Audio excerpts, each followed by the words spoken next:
Honest Dave here from Smoking Cigars. It is that time of year again, the Great Smoke 2023 Mardi Gras Madness. If you're wondering why everybody last year was calling it the best cigar event in the country, it was evident the day tickets went on sale. VIP tickets sold out in one day. That's right. They are all gone. Don't message us. Don't PM us. I'm sorry. There's nothing we can do.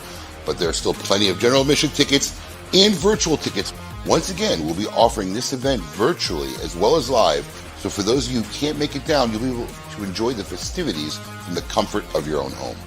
Michael Herklotz, Kim Keeney, and Paul DeGracco will be returning to be your co-hosts for your virtual experience. Whether you're coming down live or going to be enjoying the event from the comfort of your own home, your ticket price includes this epic package. It's one of our greatest Great Smoke packages in the history of this event. Over $400 worth of product and great swag for the low cost of $165. If you're coming down live, you'll get your package the day of the event. If you order your virtual ticket, they'll start shipping weeks prior to the event in early March. For those of you coming down, we have 4 full epic days of fun. We start off with Drew Estate and Jonathan Drew, Thursday night, our headquarters here in Boynton Beach. Friday night, 2 events, Steve Saka here at headquarters, and Evan Darnell once again returns to host our pre-event dinner with the Red Meat Lovers Club, going off the top this year. I've seen the menu. It'll be up on the site soon.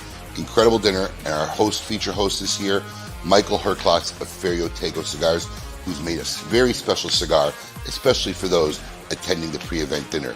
Saturday morning, we are starting early with the first ever tailgate party being hosted by the distinguished Gruffiest and Eric Espinosa.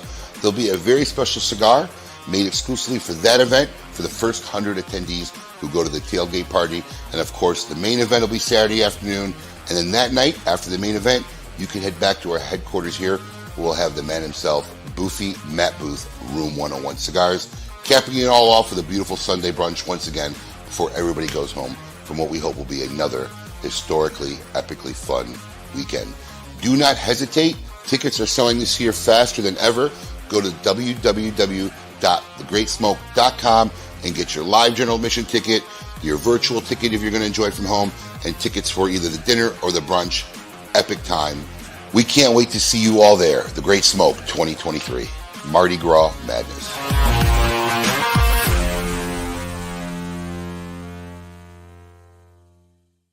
Hey everyone, it's Ryan from Rocky Mountain Cigar Show here, back for another Thursday night show.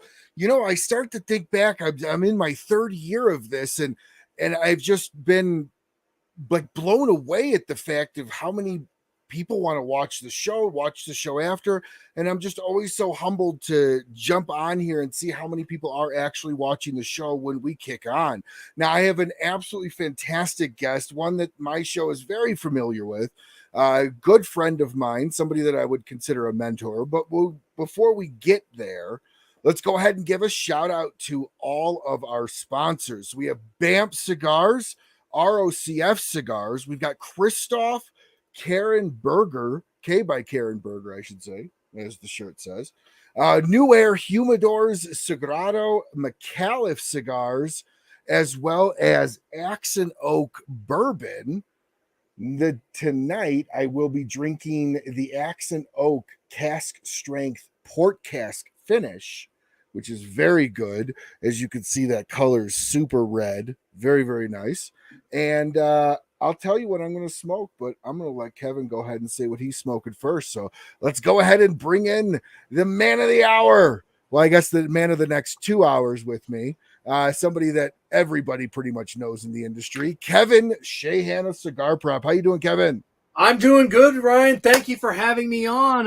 In case you didn't know, I am Kevin from Cigar Prop. I'm also Kevin from Trash Panda Cigars, and I am coming to you live from the Drew Estate Experience Acid Studios here on the sunny Gulf Coast of Florida. I'm excited about tonight's show. So, Kevin, let's start out the show by what are you smoking tonight? I am finishing up sample number 1, and I am moving along right now to sample number 2.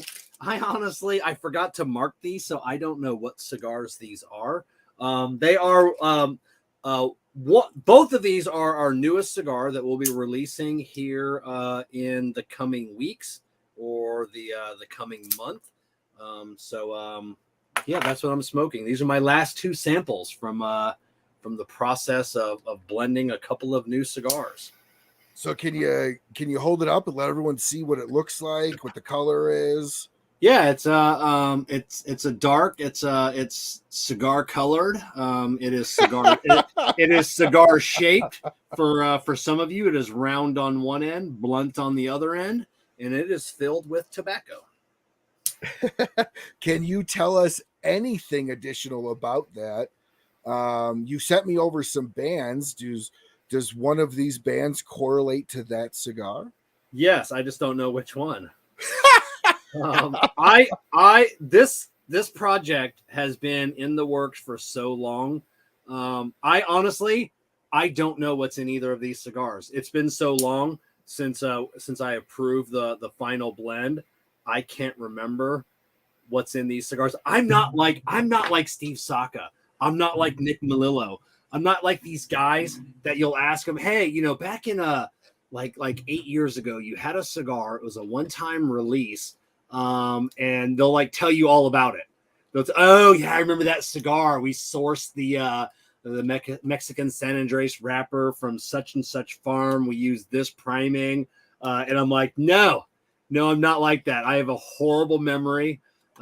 Plus, I'm always coming up with new cigar ideas, and cigars for other companies. Companies are always asking me to test cigars, like give me their thoughts. I do tasting notes. Nothing I share publicly, but share with them. So, plus, like I said, we've always got something in the works. We did the Silent Green. We've got the Fratello Vice Versa, which is dropping in like 2 weeks. I'm super stoked on that. So. It's not that I can't tell you anything about the cigar. It's I don't know anything about the cigar. I forget. Now, if you said this already, I apologize. But how long in the making is this cigar? I'm trying to think. It's been about 9 months, I guess. Maybe a full year. It's hard to say. I'd have to go back in my notes because we're always blending. We're always coming up with new ideas. I'm always doing test samples from other manufacturers. So it's been at least 9 months, if not a year, of this cigar. So, well, hey Bruce, want to say hi to some of the people. Hey Bruce, hey Danny over at 505. Danny and I also do an Instagram show on Tuesday nights called Raw Cigar Review. Which has always been fun. It's just him and I reviewing a cigar, giving taste notes, but doing it live so we don't have to edit anything. Yeah. Right? It is what it is. Hey Tim, how you doing? We got Mike Taus from Opus X Society in the house. So Kev, I'm going to give you the floor a little bit because I think a lot of people are a little curious as to how the new lounge / studio / your playroom is coming along. What are ETA for seeing that studio, and we'll start there. God, who knows? How long did it take you to build yours? How long did it take me to build this one? So we just had the installation inspection today. So that passed flying colors, which should be. Installation's probably the easiest inspection to pass. I don't know a lot about all the other trades, but that one seems pretty easy. So yeah, up next is drywall. So we got everything, like I said, framed in. Tomorrow I gotta run a couple of where the studs are at. I gotta put some backing in because in one corner we're putting a big screen TV in, and everybody knows it sucks trying to hit one stud when you're putting in wall mounts. So I definitely want to put in backers on each stud for the wall mount, and then a backer for the AC unit that's going to go on the wall, the mini split system. So I'm assuming drywall hanging possibly in the next week to 2 weeks. And then it's finishing. So that's where I take over. Once the drywall's hung, I'm doing all the finishing, texturing, painting, and flooring myself. Flooring is easy. We're just doing acid etch concrete, so nothing. Oh, nothing that's simple. Yeah, that's what we have in our entire house. We don't have any flooring in our whole house. We have acid etch concrete. So super easy. Wax it twice a year. Good to go. So I'm hoping, and then it's, you know, back over to the contractor for the electricians to come out to do all their final installs, you know, of all the switches and everything else, and get the AC guy come out to finish up the exhaust fans, you know, putting in the final fixtures for the exhaust fans and the switches for that. So I don't know. It's February 2nd. I mean, I can't see it being done before April. So, but yeah, then it's just getting, you know, obviously everybody's seen the video. So the bar is built, but we still got to do cabinets. We got to get chairs. I got to find some sponsor. I got to dry beg somebody to get me some bar stools. Drew Estate's sending over some cool furniture from Subculture Studios. So I don't know what they're sending, but they got some cool stuff coming. I still have to build out the humidor. Push comes to shove, the humidor will be the last thing to go. You know, I got to get my office built out. I got to get the lounge done, and you know, I can keep all my cigars. I have humidors. So if it takes me, you know, another 6 months to build out that humidor, I'm fine with that. I'm not worried about that right now. So now you've been in this process for how long? Over a year. I mean, we signed the contract on it, you know, 15 months ago, you know, so it's been a long process. What is the one thing you've learned, if you ever did this again, that you would do differently? And what has been one of the most frustrating aspects of this build? And I'm asking you the question because I'm sure there's a lot of people out there that would love to throw something, either an addition or even a big shed in their backyard, and don't really understand the undertaking until they're actually in the thick of it. Yeah. So offer some advice. Yeah, I mean, we're building that too. I mean, on top of this build, we're building an 18 by 20 or 24, 22, whatever it is, workshop, you know, so at the same time, which luckily that's not that big of a deal because, you know, as the framers framed in the addition, they framed the shed or the workshop. You know, the roofers did the same thing. So so that's, you know, and that saved us a ton of money by having it done at the same time versus having one, you know, because you can buy really nice sheds, really nice workshops, and just have them dropped on your property. Yeah, the prefab. Yeah, prefab, but like a prefab one for the size that we're doing is about 15 grand. I'm building this one for $6 because they're building it at the same time. So there's no extra, there's no extra labor. You know, the materials are negligible on the extra materials. So it's not a big deal. So I decided to build one at the same time. My biggest thing is is having a local contractor. My contractor lives about an hour and a half away, and all of his subs that he knows live an hour and a half away. So he did our last addition on the house, and we chose him because he did additions on 2 houses right behind us. So we knew it was going to be a long process only because of the last addition that we did. But this one took a little bit longer. This one was just a little bit, he's just super busy. So my suggestion would be find someone local, you know, your hometown. You know, if I'd had someone local, using local contractors, you know, it's a project, you know, this project after all said and done should have only been an 8-week project. You know, it wasn't that big of a project, but it's turned into over a year. So find local, which is nice. But with that being said, the benefit of having it take so long is I've had so much time to stare at the space, you know? So, I mean, but it's like, you know, so I've had weeks upon weeks of creating these videos, and then people message me, hey, you know, you need to think about, and I'm like, oh, you know, you're right. You know, I should do that. And I'm a handyman myself.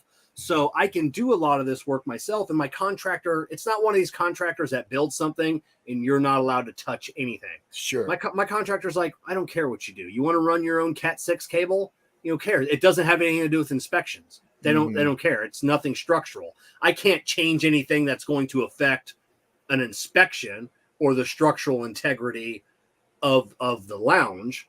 Can't start cutting beams, huh? Yeah, I can't start cutting beams and stuff. But I mean, we originally weren't going to have a walk-in humidor in there. But after like 4 weeks of like nothing getting done on the job and Jessica and I just talking, we're like, you know what? Maybe we should put a walk-in humidor in. So when they started framing out a little bit on the inside, I just asked him, I go, hey, Mitch, can you just frame out where this wall is supposed to be? Can you just frame an opening here? And he goes, yeah, it's not a problem. Whatever. It takes me 5 extra minutes to frame out that opening.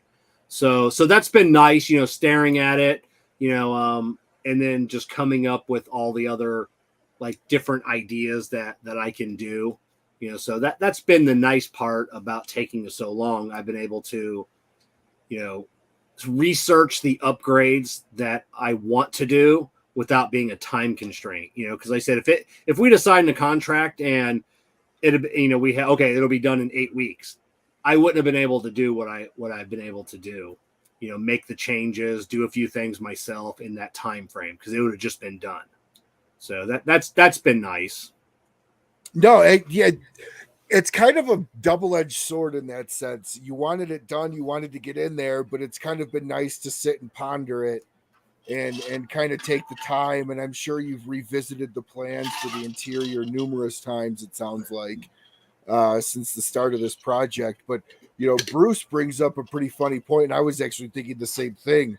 It kind of feels like Money Pit. Have you ever seen that Tom Hanks movie? I love that movie. Yeah, 2 weeks. It's going to be done in 2 weeks. 2 weeks, and then Sagrado Cigars. Any recommendations on where I can get walk-in humidor designs? So there's actually a company not too far from me in Tampa that actually builds walk-in humidors, and they build them and they're like bolt together. So you can actually design them. They'll ship them to your house in pieces, and where you can assemble them. If I wouldn't have done that route, but if I would have had more time after we decided to build the walk-in humidor, I saw on Facebook Marketplace a walk-in sauna. Saunas are all cedar, and they're designed to go in your house and in your garage. Mm-hmm. So I mean, I've told a couple people that, and I go, a walk-in sauna, rip out like the where the stools or the benches they have inside, and then just put in shelving. So it's meant to hold humidity. It's meant to hold humidity without leaking. It's made of all cedar. So and this one, I can't remember what it was. The first one I saw, it was only like $2,000, $3,000. It wasn't very much, but it's like, it's done. You just pick it up and then you could put it in your garage, put it in your man cave, disassemble it. And if you have to bring it through a door or something, but even at that though, even with something like that, would you do what one of the big, was it the Magna Cigar Oasis on something like that then? I still don't know what I'm going to do for a humidity control. So I've got a couple. I wish I could remember the one that's in my humidor now, the company that I got that one from. But I'm going to start off with something small and then go from there. And we'll see. When I was at PCA last, there was some companies that Cigar Oasis was there, and they have a unit no, they have like a big one. It bolts to the wall, and then you can either plumb it with a water line, or you can actually drop that water line in a 5-gallon, like the water bottles that you put on the machines, and it'll actually suck from that. I thought that was the Magna. I thought they made 3 different small versions and then one big one. I thought the small one was called their big one was called the Magna. Well, there's there's 3 different variations. There's the plus, the non-plus, and then the tiny one for the top of a humidor. Oh, okay. Okay, and maybe they have the big one. Okay. And it's huge. I always see in your videos how you talk about you don't do a lot with humidity in your humidors because they essentially stabilize themselves. Is that going to be conceptually kind of the same way you're going to hope that this humidor works? Probably not, because I don't run humidity in my new airs because they're plastic and metal. There's nowhere for the humidity to go. So this will be a room. I'm going to go with probably Brazilian cherry on the walls instead of cedar, because it has the same properties as cedar. It'll absorb humidity and it will actually release it as well.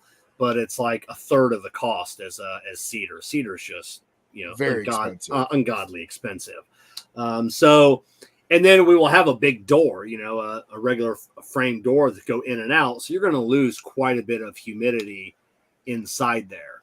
So I'm definitely going to have to go with some kind of active humidification. Active humidification. So what that's going to be, I don't know. I don't know if I can just get like one of them roll around humidifiers, since the space isn't going to be huge, and I don't know yet. So we'll see. I'm definitely going to get it built out with no cigars in it. I'll get all the shelves in it, and then place my hygrometers everywhere, top, bottom, middle, see where the humidity is, and then kind of go from there. So it's going to be one of those trial and error things. I hate to do trial and error on your cigars, but it'd be one of those things, just monitoring it every single day and kind of figure it out.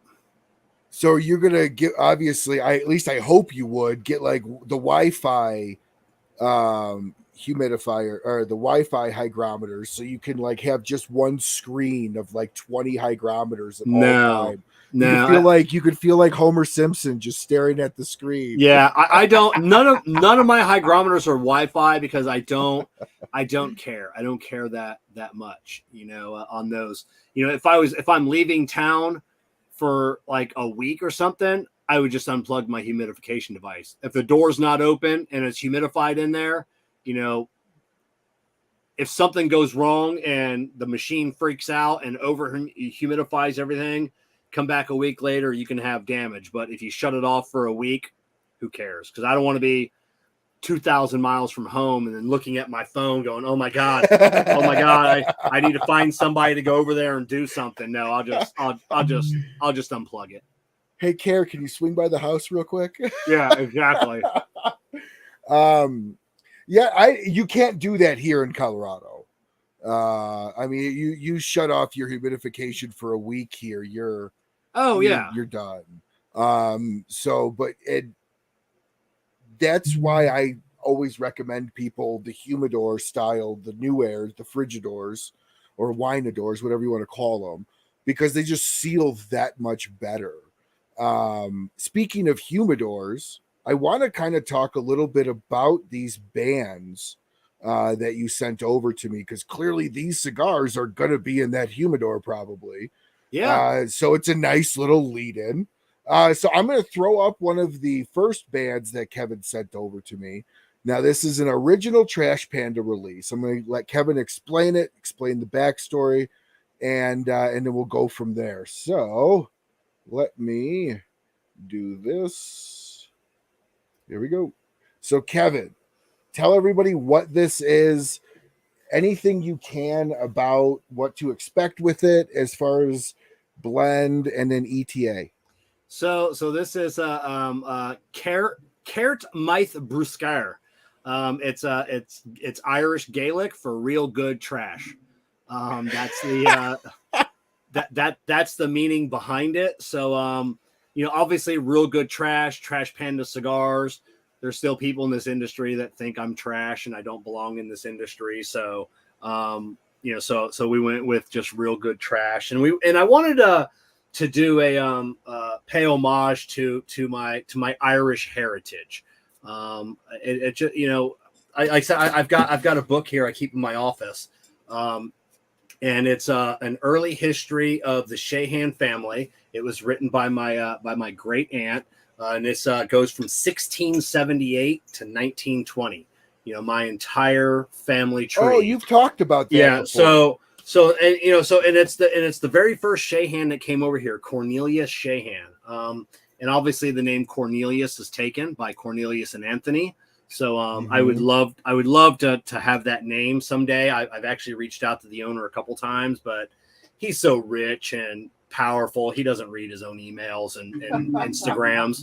So I would love to have the Cornelius someday. But so in the meantime, like I said, I really wanted to pay homage to Cornelius. He came over here in 1677, arrived in Jamaica in 1678, left everything at home, in Ireland just to come over here. And him taking that journey, on that boat, that long boat trip over here. And here I am today. There's not a week that goes by that I don't think about Cornelius. And I just think about like just my life. It's like, man, like here I am, I got a nice house, great family, smoking a cigar in my office. And it all started with, just one dude getting on a boat by himself and just coming to the new world. 1678. He was here 100 years before they signed the Declaration of Independence. Absolutely. So just think about I love that. History. Just think about that time frame. When they signed the Declaration of Independence, they had nothing. It was still a small country. Think about how small it was 100 years before that. It's crazy, and like I said, just it's all because of him, all because of one dude that got on a boat and made a decision. And that there are times I think about, would he be proud of me? I know it's kind of weird to say that, but no, it's not. But yeah, like would he? And that drives some of the decisions I make. It's like, would Cornelius be proud of the man that I am today? Even though, obviously we didn't know each other. So for my first cigar, I really wanted to pay tribute to my Irish heritage, my Irish roots, and kind of keep it lighthearted on top of that. Now you did say Cornelius's last name was Shahan, right? Yeah, so in the books, it's Shahan, Shanahan, Sheehan. It was pronounced or spelled several different ways depending on, a lot of people couldn't read and write back then. So you tell someone your name, and they write it down in the journals, the log books, the birth certificate. They write it how they think it should be spelled. So what I find interesting is that for like that name lived. That last name, it's not like it was a grandfather with a different last, or great grandfather with a different last name, but every family that went along at least had one son to carry that last name. And I say that because we were traced here from Europe. I'm a mutt on my dad's side, but we were Mueller, Mueller. Somewhere along the way, it changed to the US version, which is Miller. Miller. Yeah. And then there came Davis's and a bunch of other names that came in there.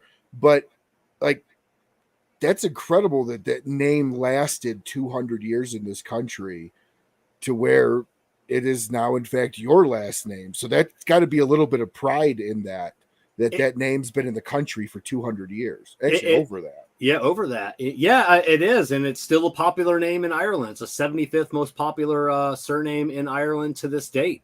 It's cool.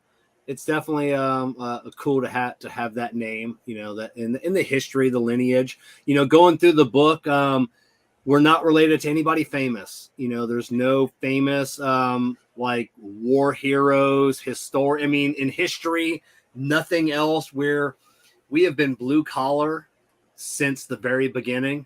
We've had authors and writers and things like that, but no one that you could say was like uber famous that we're, related to that we know of that has that name. But we're just a bunch of blue collar people, just striving to make a better lives for ourselves, our families, and for the next generation. It's been that way for over 200 years. Like I said, just striving to make it better for the next generations of Shahans and just keeping that name living on. Now, have you had mentioned that there's been authors in your family? Yeah. Have you gone and tried to, because let me just clarify. We're talking that this book started in 1600, so it's got no lineage from Ireland itself. So we don't, because Cornelius got on a boat and came over here. Okay. We have his will. We actually have, not we, my family does. They have his will, so they, but in all of his limited writings and everything else, he never talked about Ireland, never talked about where he came from, anything like that. That's why I said with enough money, we've got such a great starting point. I could probably go back a little bit further in Ireland. How much further I could possibly go back would be, pushing it. I mean, we're already going back to 1678. Absolutely. Have you been able to find the writings that the writers in your family have published and read those? Are those included in the book? You can Google you can actually Google my name, Kevin Shahan. There's actually, I think, 2 authors that have the same last name or same name as I do. It's been a while since I've done that, but yeah, I've read some of their stuff.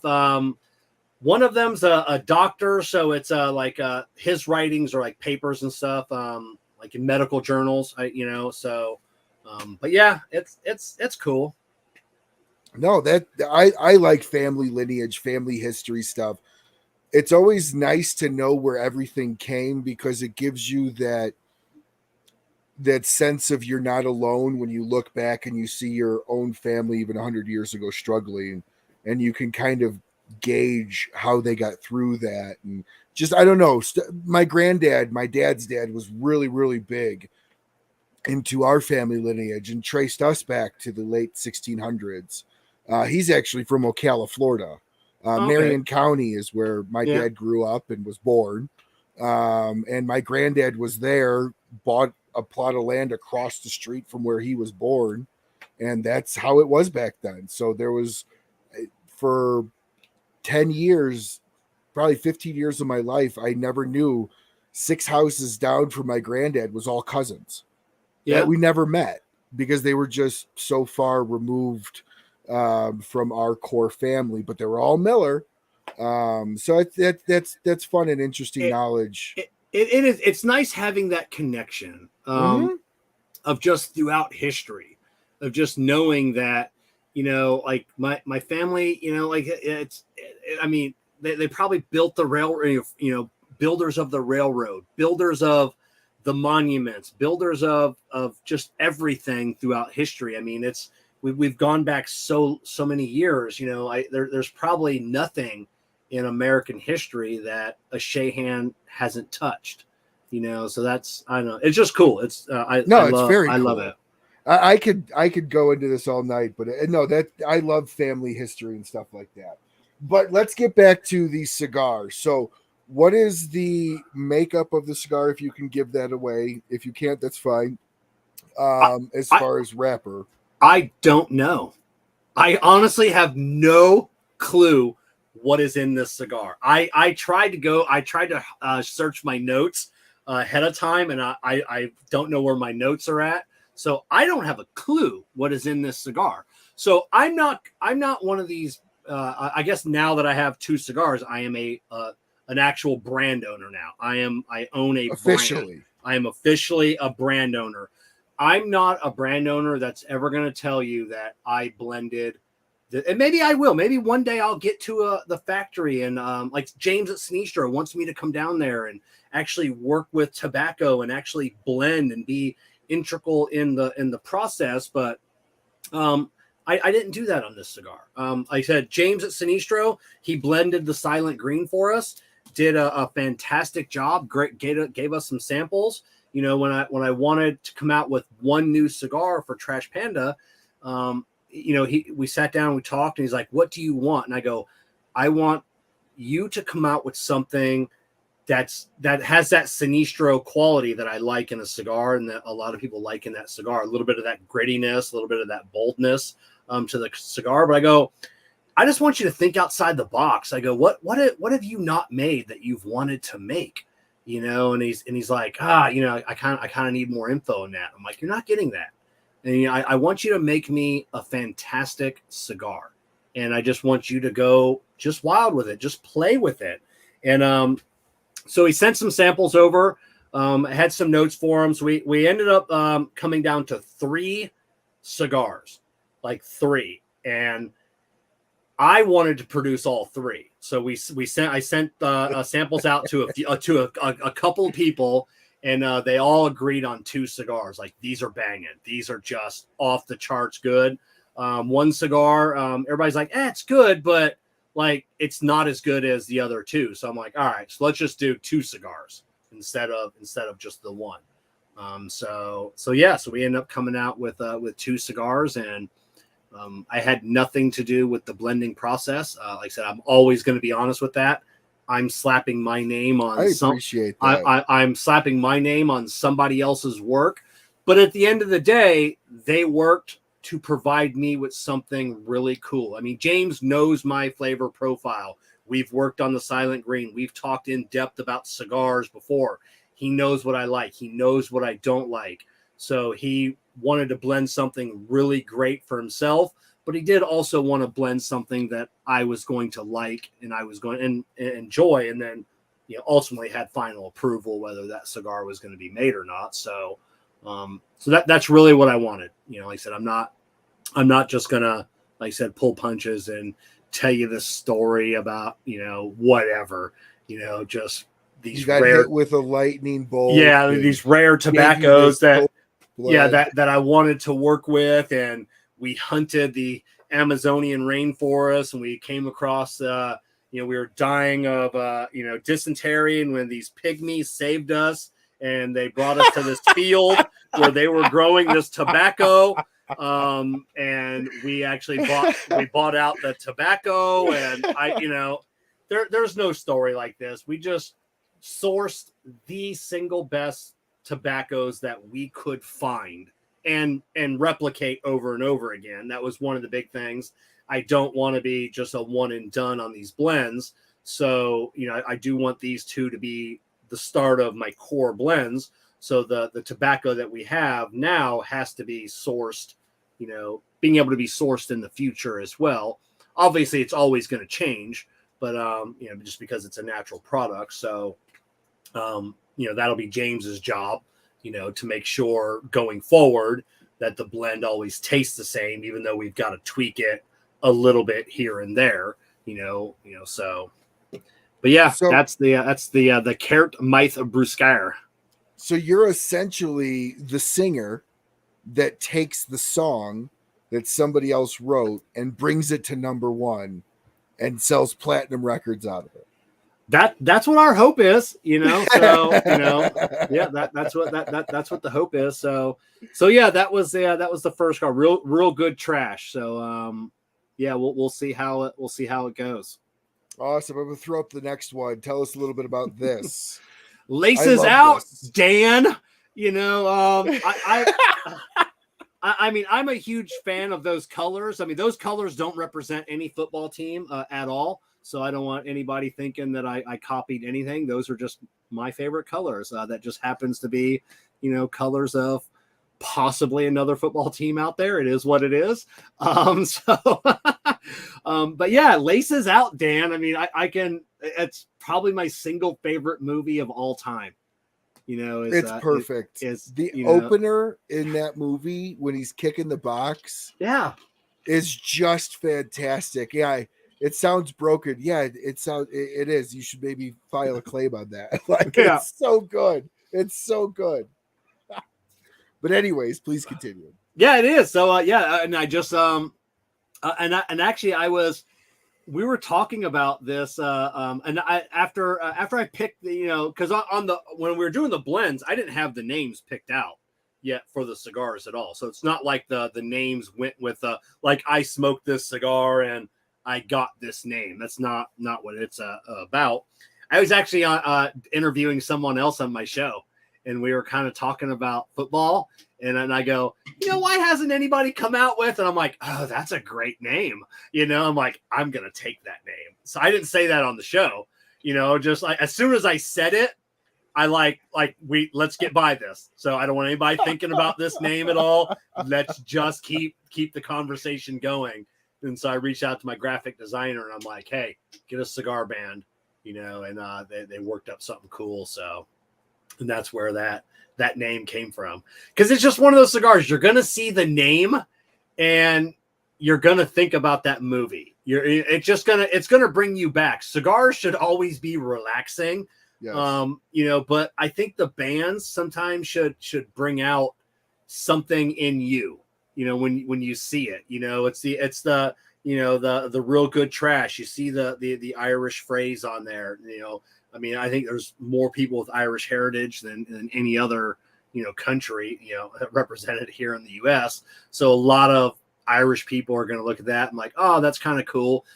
Will it sell my cigar? Possibly, hopefully. If that's, that's not why I did it, is to sell more. It was to pay homage, but, maybe that will telling this story, maybe it'll make people think about, their story, their heritage, their lineage, maybe it'll make them laugh. Real good trash, because, cigars are supposed to be elegant. They're supposed to be refining, you're supposed to take it serious. Yeah. Take it serious. You're supposed to be a gentleman or a gentle lady when you smoke a cigar, and, just to call the cigar trash. That's why our hashtag, we are trash and stay trashy.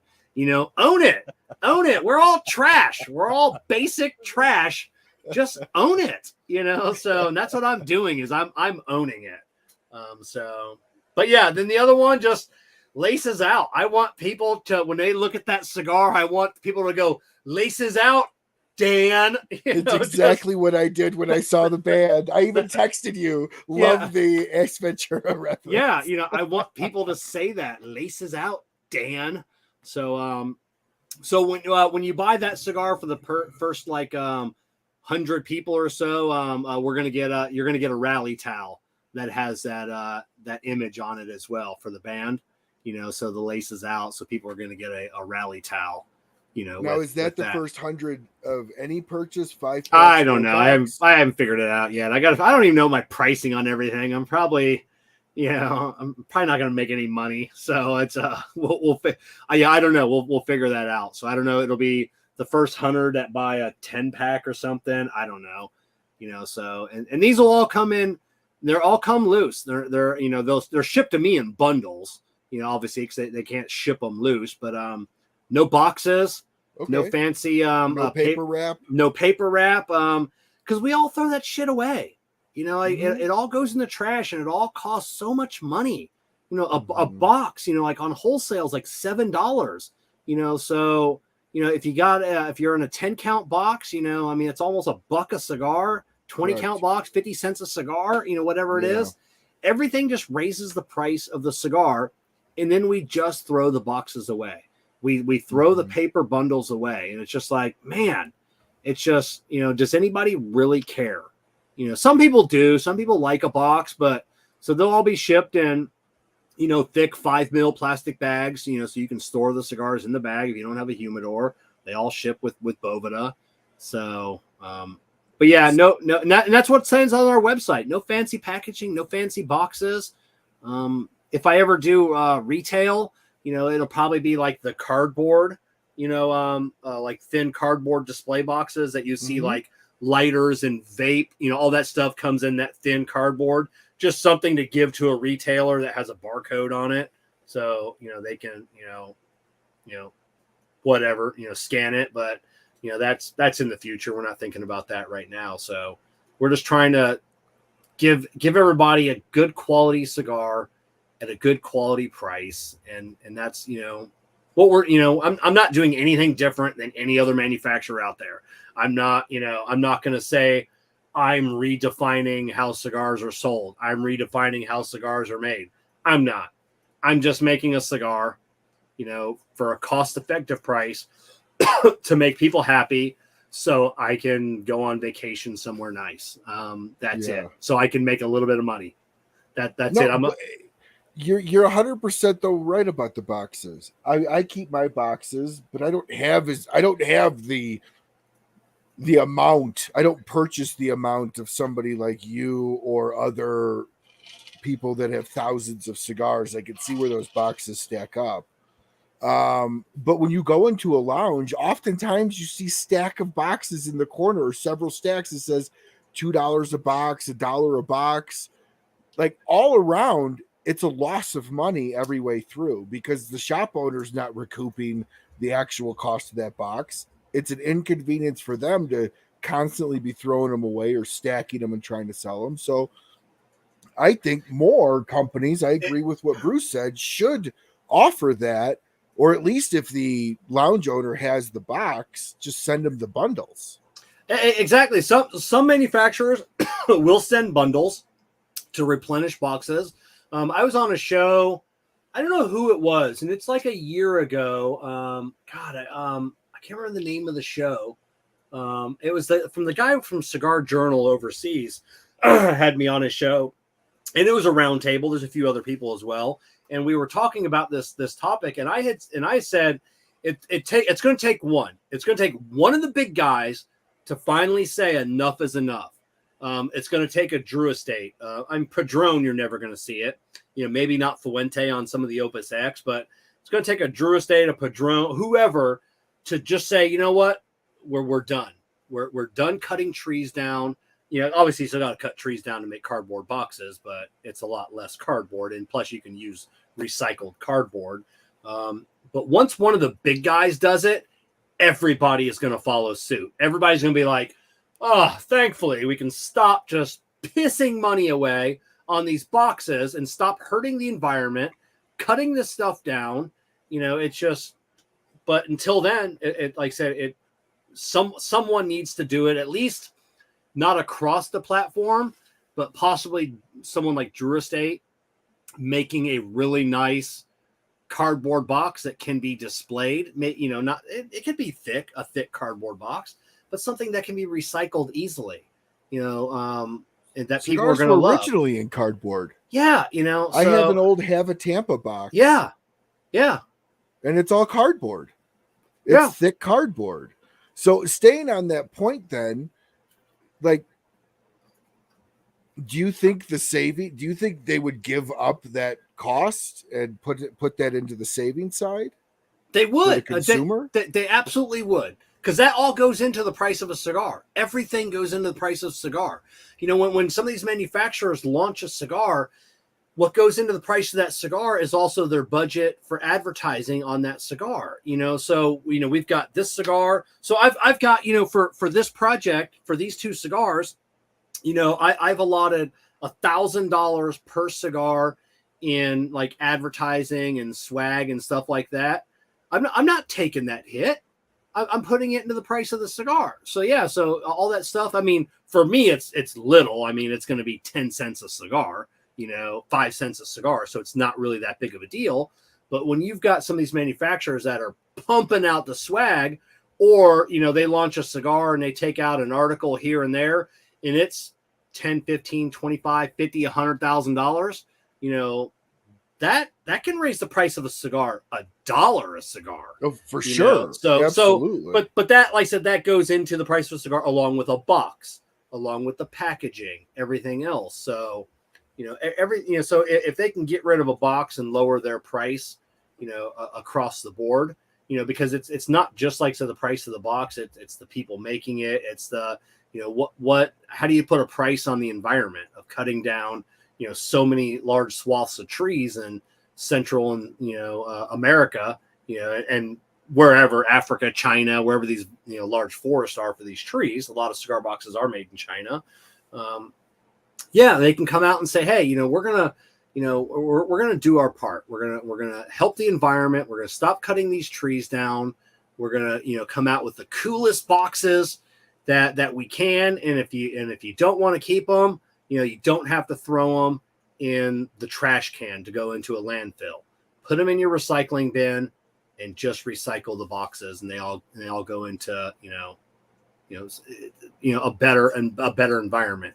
And like I said, it's going to take, I would love to see Drew Estate. I would love to see Fuente, Padron, JC Newman. Just try it on one.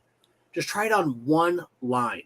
That's all I'm asking. One line is create a really kick-ass cardboard box. It's 2023. We can create some cool stuff, in cardboard.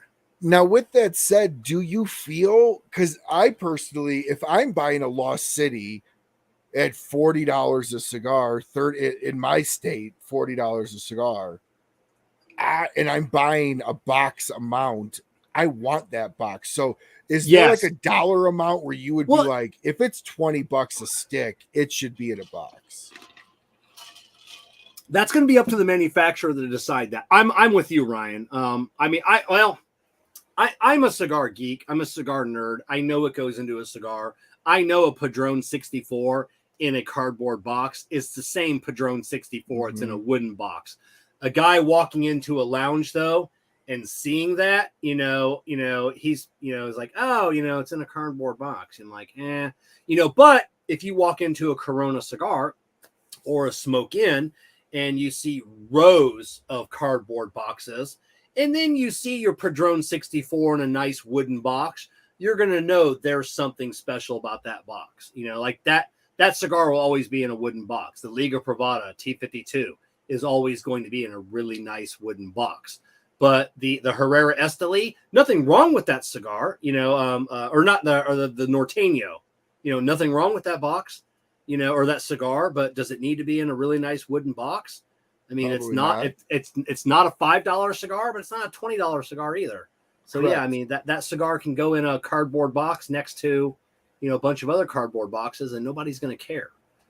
So now, speaking of bundles, I have two questions here from Bruce. But since we're talking about bundles, we'll get with the bundle question not question, but statement he says first, which is right here. The problem is too many people think a bundle, there's the connotation with the word or the term bundled cigar. So do you think that has to be tackled first before you could start taking boxes away?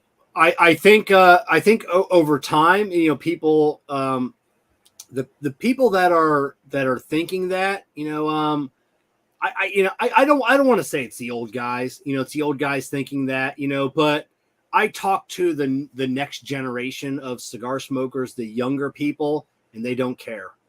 They don't care that they're buying bundles. They don't care about the box because they're not picking up the box on the shelf. A lot of consumers are not buying cigars by the box. They're buying them individually. They're buying by 5-pack. They're buying them online. So they don't care that cigar doesn't come in a box. If it comes in a bundle, it is what it is. They go into their lounge, they pick up one here, one here, one here. They're leaving with a bundle of cigars, in a Ziploc bag, which everybody gets. If it's a nice lounge, they'll throw in a little Boveda with there. And that's it. So there is going to be that stigma. There's going to be some of those guys online that are going to poo-poo that. It's like, oh, hey, so-and-so switched to a cardboard box. That means they're cheapening production. It's the and then the first guy that smokes a Liga Privada out of a cardboard box, you're going to be like, yeah, this just not the same. Not the same cigar, man. They're just going downhill. But we see that when cigar companies get sold, when they change the ban, when they change anything, it's it was like, oh, cigar's not what it used. That happened with Drew Estate. Like they sold the Swisher and and I don't remember that because I really wasn't huge in the cigar community, but I heard the stories of people like a week later, a month later, smoking a Liga Privada T52 going, God, this cigar has gone downhill since Swisher bought it. Like they just bought it last month. That cigar was rolled a year ago. It's like so you're always gonna have those guys, and gals, So it is what it is. But you're totally right. Like I bought my wife because my wife smokes cigars now too with me. It's great. We have a couple cigars a week. We come out here, watch a movie, just chat. Some of the best conversations I've ever had have been smoking a cigar with my wife. But I bought her a nice box of the My Father, and first thing she did was, all right, take all the cigars out, put them in the humidor. I'm like, but do you want the box? She goes, why? I paid for this. I can't smoke the box. Yeah. And I'm like, but it's a nice box. And she goes, it's clutter. Throw it away. And I'm like, but I can't. So I stashed it away. But I'm just Yeah, I mean, I look at Steve Saka when I bought last year's Muestra. You know, it was so you get was it 7 cigars? Mhm. Each cigar comes in a wooden coffin, and there's 7 coffins to a bigger box. You know, and it's like $18 a cigar, and I'm like, huh, god damn it, Steve, charge me $1.50 or less and put these in one box. You know, so. But that's his thing. That was an FDA thing on packaging, and you know he did it at the beginning. You can't change it. You know, I understand that, but yeah, we got to do something with this packaging. It's got to, you know. Yeah. Oh, sorry. Go ahead. No, so we got to scale it back. We have. I agree. And an idea that I will. It just came to my head as something I think would be fun because you can do the stickers, you could do the static clings. Those are super cheap. Have people, when they buy your cigar, do you have a wooden humidor or do you have a glass front, and offer to throw in a static cling? That way, if they want a box, you could say your entire humidor now is a Trash Panda cigar box. So just adding to my things to do, Brian. I'll just get right on that. I'll get right on. I'll just make the changes real quick online. Well, you I mean, it's Kevin Shahan. Like you can. But yeah, when you buy cigars from us, you're always going to get a sticker. You know, so yeah. So the next comment that Bruce had was actually about the Silent Green, and it was, and I was actually curious about this too. There was 1, 2, and 3 in the buddy pack that came in 6, so you can give away one to your buddy. Those sold out fairly quickly, and I enjoyed them. I know I invited my buddy Jeff over to smoke each one of them, and whatever happened with that outcome of which one got picked, and how did that turn out? So there wasn't a clear winner. You know, there wasn't one. I mean, everything was within 2 votes, so it was essentially a tie between all of them. So what's going to happen? Are all of them going to get made? So that's a Care Viajante question. So like I said, I came up with the idea, partnered up with Care and James at Sinistro on that. Or James and I started it, then we brought Care in. So it's going to be, for a while there, it was for almost a year, it was just production issues. It was not being able to get anything.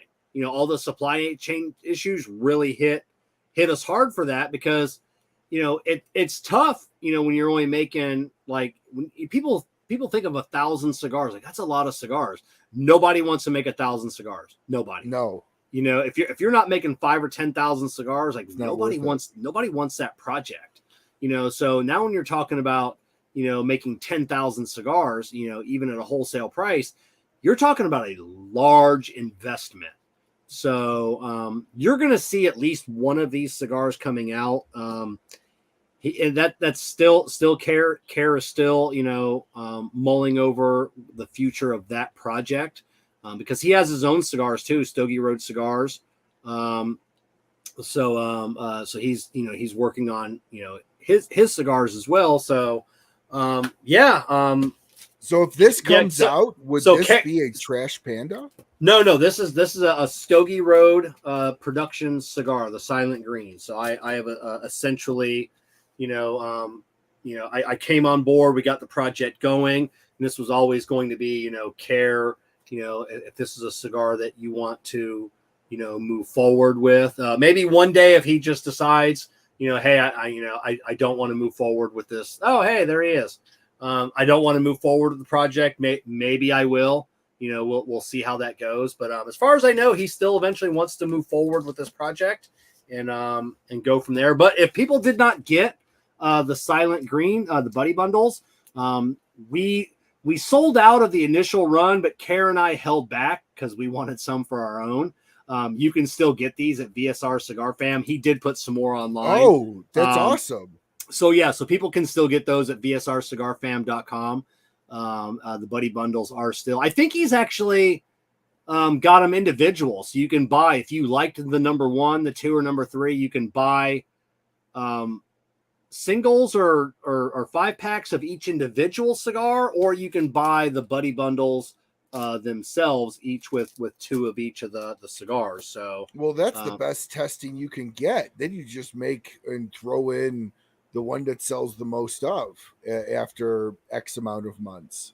So far, I mean, it was, essentially a tie between all three cigars. No, nobody really chose one that was like a distinct winner, above all of them, which was awesome. It was awesome to hear, and it was awesome to see everybody's feedback on that, on those cigars, because it was a project that, you buy 3 or 5 packs of the individual cigars or the buddy bundle. So right on. So bsrcigarfam.com if anybody's interested. But yeah, I mean, that was one of those cool projects, so the coolest outcome of this project was talking to a young manufacturer at the Great Smoke when this came out. So, and actually, one of the manufacturers that I had originally talked with about this, he didn't, there were some people that just said it's dumb. It's never going to burn right, whatever. Those, those kind of jerks in the industry. But one of the guys that had said, no, I don't think it'll burn right. I just don't think you could use that on the filler on that. And he's a good friend of mine. We had a good conversation, and I just let it go. And he saw me at the Great Smoke, and he points at me and he goes, I remembered our conversation that day in the lounge where you were asking those questions. He's like, I never thought that you would actually go out and do it. So that was great. And then talking with another manufacturer, he was asking me all about Candela. He was asking me about our process, and I couldn't give too much away to him. But he's a good friend as well. And he said to me something that I found awesome. And he goes, I'm not going to listen to those guys again. He goes, there's so many times that I've had an idea and I was told no. Somebody tried it before, it didn't work out. And then he just let it go. And he goes, oh, okay, not a problem. Someone did that before and it didn't work out. And he goes, never again.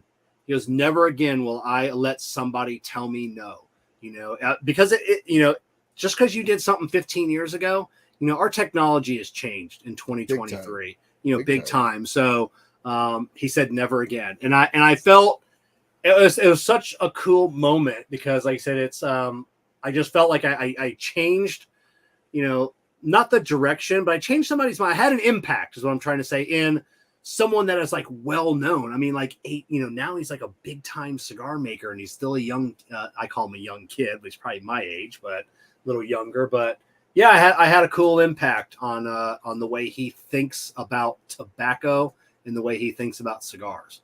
So that was awesome. I mean, like you had said before, the Candela inside of the filler was never really done before. I thought it was nice. I liked number 3, which was, I think, the Maduro, if I remember correctly, the best. And Kerr said that was the winner, but statistically not significant. Yeah. I liked that one the best, but because I like Maduro, but I was pleasantly pleased at how it blended together and burned really good. Because I also was like, my gosh, that Candela might burn faster than the rest of it, but no, I mean it held up really, really well. That was the complaint of not the complaint of the concern of a couple men. That was even the concern of James at Sinistro on that cigar. Is it going to burn? Is that Candela just going to light on fire and just tunnel its way through the cigar? Is it going to hold an ash? Because that Candela is a lighter tobacco, and people thought this and this and that, and then it come to find out it burned razor sharp, great, rock solid ashes. It gave it a nice little twang to the cigar. So yeah, so that was and then of course someone else did come out and like, oh yeah, hey, I tried that. We actually had a cigar released on the market like 10 years ago, and we actually did that first. And I'm like, all right, cool story, bro. Sorry I didn't give you credit, but whatever. Obviously, nobody else has ever said that, so nobody remembers your cigar. So same thing with the Fratello, vice versa. Oh yeah, smoke from both ends. Yeah, I did that already. Like, yeah, cool story, bro. Now, how did PCA take, speaking of the vice versa, how did PCA take the vice versa, and what do you say to somebody that says it's a gimmick? So first of all, Omar I haven't had it. So Omar sold the entire run of cigars within 30 days. Like, wow. Yeah, like what was it? 15,000 cigars, 20,000 cigars in like 30 days, the entire run gone. So yeah, so whether people think it's a gimmick or not, that's we don't know that or not. Some people are going to say that, but the cigar is not a gimmick. The cigar took almost 3 years to produce that cigar. 3 years, several different factories, and just finally came back around to La Aurora, of just trying to get the cigar made, trying to get it to, be what we wanted it to be, and not just a cigar that you can smoke backwards. So actually I got hit with a cease and desist. Via email of like, I was the first to have that cigar, whatever. So luckily big props, Charlie Manata, Half Wheel, I reached out to Charlie and I'm like, Charlie, you've been in this game for so long. I got this dude on me, about this cigar. And he goes, actually, CI was the first to have a cigar like that. Never really took off, but Asylum was the first with the Super 1118 Toro, Super Toro. It was round on both ends. You could cut it from either end.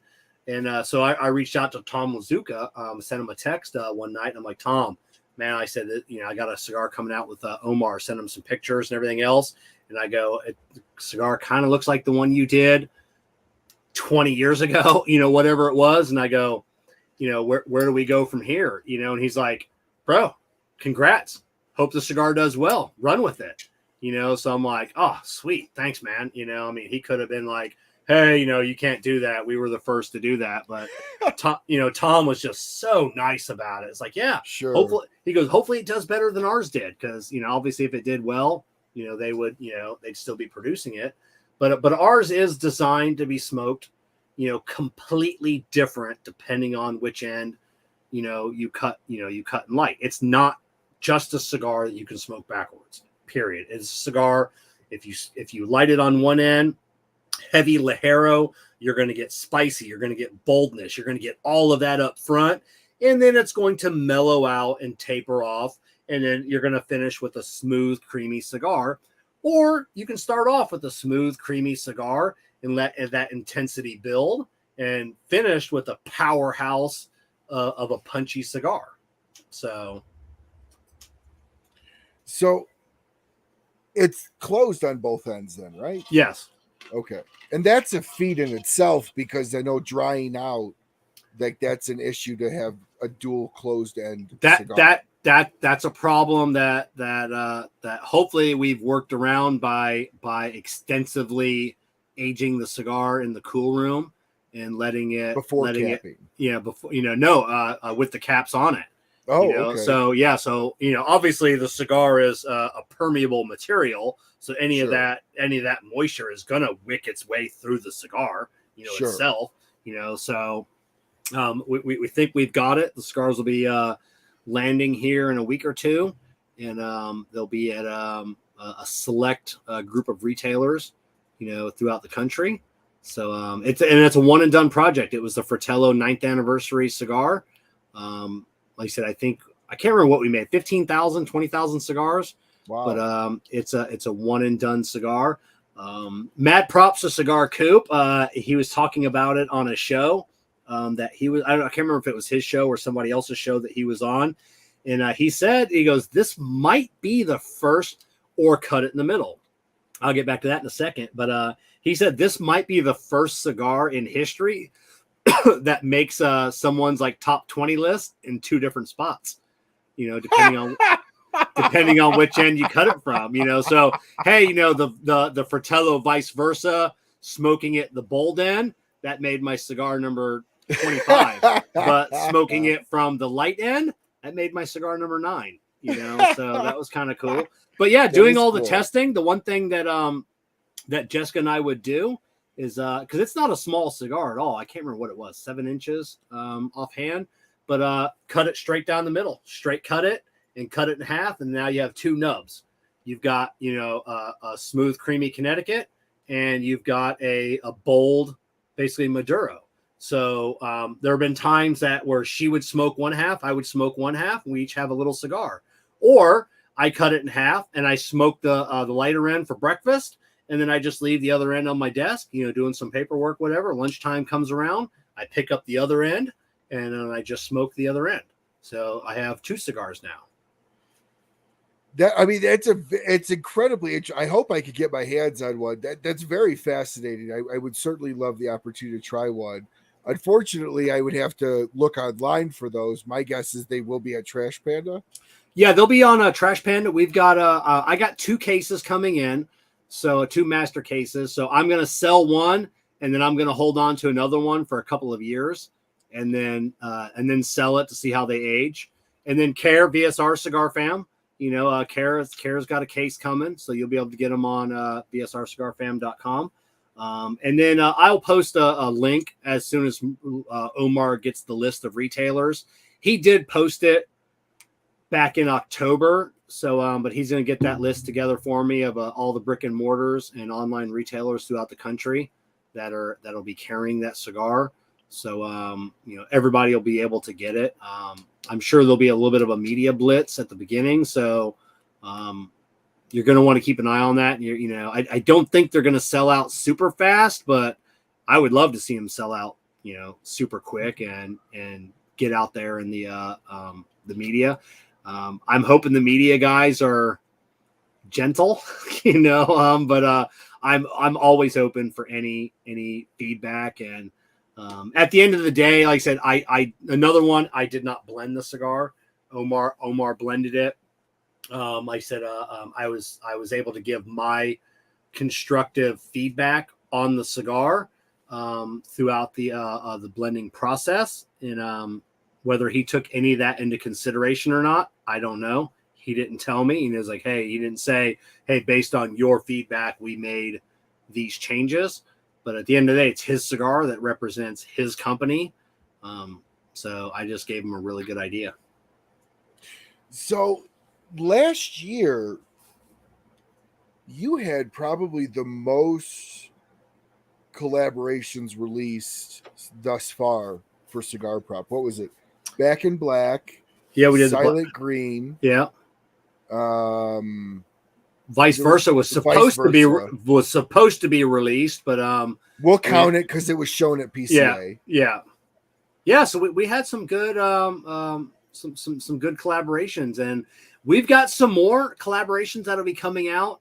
There's one I would love to say his name, but he'll kill me if I say his name of a cigar that we're releasing.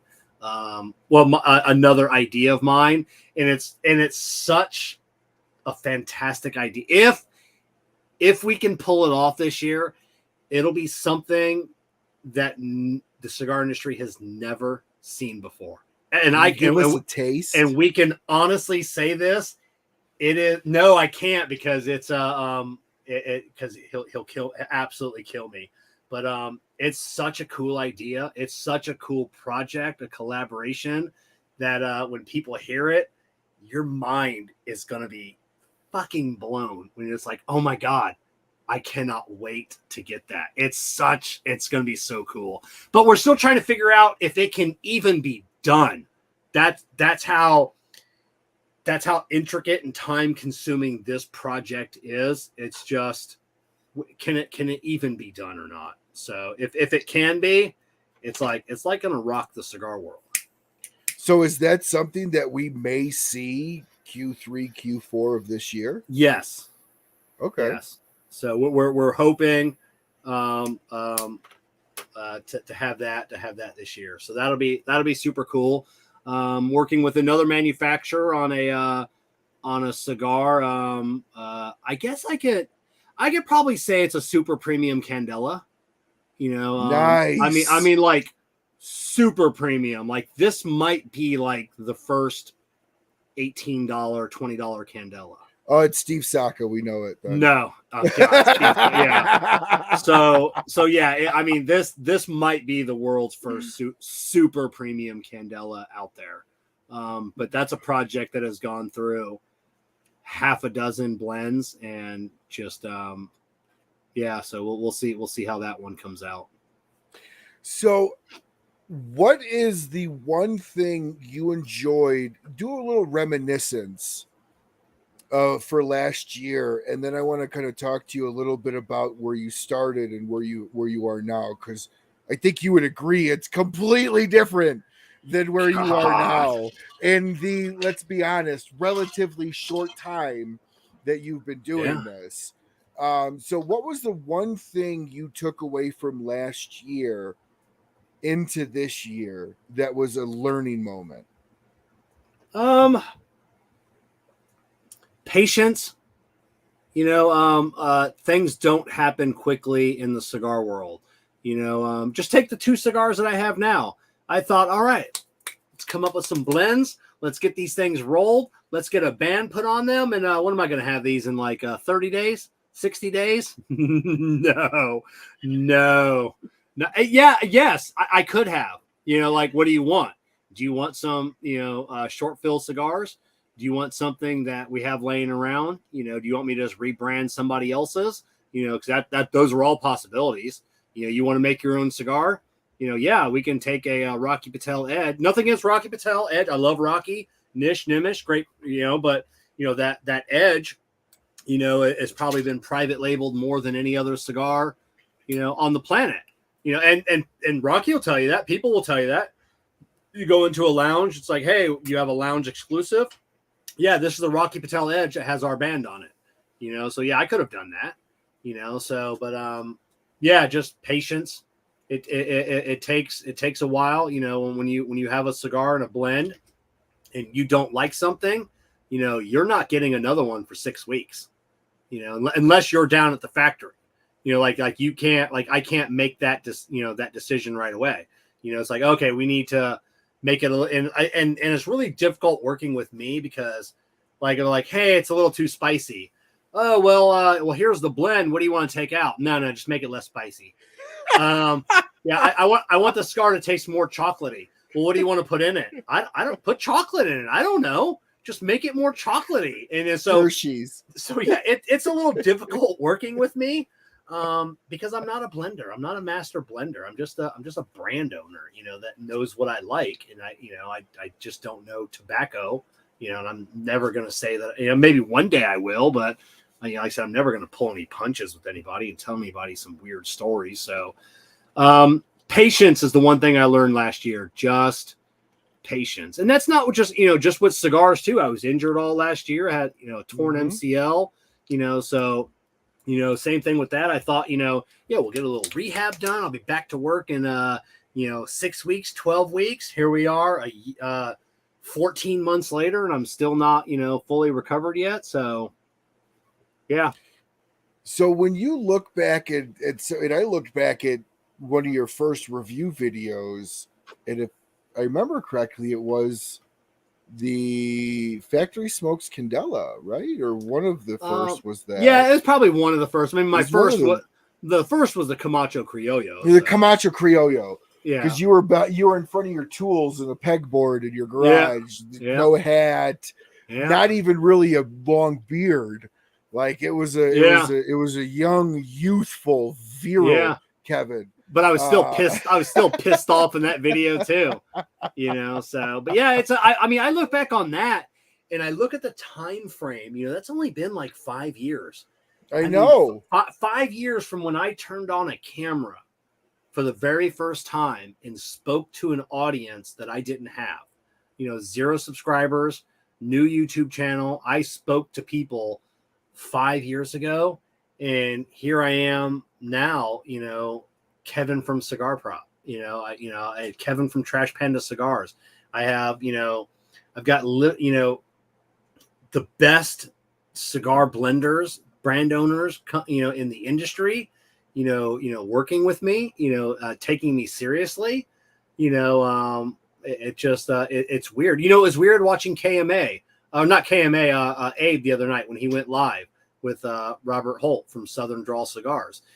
So to hear Robert Holt refer to me as he's like, hey, when I was on Kevin's show the other night, he goes, I was talking with Kevin, and it's just like, that's cool. I love hearing that, from like when like Steve Saka will say that, people will say that, assuming when they say, I was talking with Kevin the other day, they're going to assume people know who they're talking about. They're going to assume that it's Kevin from Cigar Prop. They don't say, I was talking with Kevin from Cigar Prop. I was talking with Kevin from the I Tap That Cigar Show. They just say, yeah, I was just chatting with Kevin, the other day or last week. And that's like a proud moment in my life, whenever I hear that. And it's like, you're assuming people know who I am, so well, you don't need a last name. You're like Madonna. Yeah. You're just Kevin. Yeah. Yeah. Luckily there, you got Kevin from Cigar Prop. You got Kevin Schweitzer from Rockefeller, Kevin Kiffen from Protocol. Mm-hmm. And I'm sure there's some other Kevins out there, but I don't know. There's not too many Kevins. So what was the first time when first off, before I get into that question, what would the Kevin of today tell the Kevin at the beginning, advice-wise, if you could go back to the future style with a sports almanac? What would you say? Shut your fucking mouth. Stop.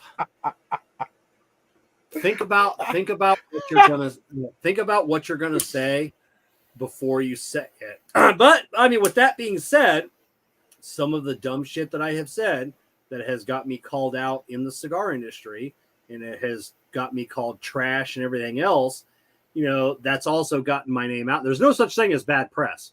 Correct. But yeah, I've misquoted people before. I've had John Huber was pissed at me at one time for misquoting him, like pissed off, like more than I've ever seen anybody mad before, but he got over it. And he actually sent me some cigars and said, all right, maybe I overreacted. So yeah, just maybe think about before what you're going to say, but that's me. I say what I want to say, and I make people mad, and I misquote everything that's ever been said. Who was the first brand that you brought on to support the show, and what was that conversation like? Because obviously now you are who you are. You walk in, you have an image about you. It's a little different. You're not the small fish like you were in the beginning. So like, how has those conversations changed? Well, the first brand that came on with us was Drew Estate. So, Jessica and I, when we first started this Cigar Prop and the cigar accessory business, we really wanted to take a year because we really weren't familiar with the cigar industry too much.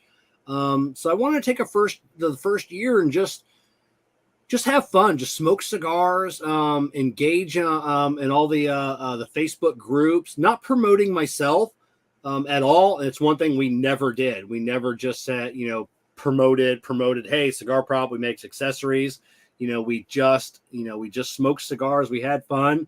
And we were just drawn to the Drew Estate line. I didn't know anything about Drew Estate. I didn't know anything. I didn't know who the owner was. We just really liked their cigars, and so we smoked them, and we'd post them on social media, whatever. And I did notice, like, on the reviews and the videos and everything that I did with Drew Estate, always got more views, more hits. So I was always, the analytical part of me was always working. Like, what are the numbers? So you see a video that gets 50 views, but then a Drew Estate video got 200 views. And then this video got 50, and then another Drew Estate got 300. I'm like, all right, people are kind of digging on Drew Estate. Let me delve into their cigars even more. Like, why are people liking this cigar and this company? So we just smoked Drew Estate, posted Drew Estate. I didn't know anything about the company, didn't know anybody at the company. Bought a ticket to the Barn Smoker, went to the Barn Smoker, had an absolute blast. I bought another ticket and traveled to another Barn Smoker, and bought like a VIP ticket to that event. I'm like, oh, hey, I kind of want to, delve a little bit more into this company. I'm digging it. And then Joe Grow from Drew Estate saw me at that second Barn Smoker, and someone introduced me and like, hey, this is Joe Grow at Drew Estate. I'm like, oh, hey, Joe, I'm Kevin. We have a little YouTube channel. I really like your cigars. And then and he goes, yeah, we noticed, we follow you and Jessica. We really appreciate like the love you give for us. And he goes, if you want to do any more Barn Smokers this year, and he goes, the tickets are on us. Whatever one. I mean, we still have to pay to get there, whatever. But he goes, whatever tickets you want this year, we'll take care of your tickets. For showing us all the love and the support across the social medias. And then, when I wanted to bring my own do my own show, I talked to Drew Estate first. I'm like, hey, I'm thinking about doing this. Would you guys be willing to, come on board, And then they goes, yeah, that's it. We're in. So then that was, snowballed from there.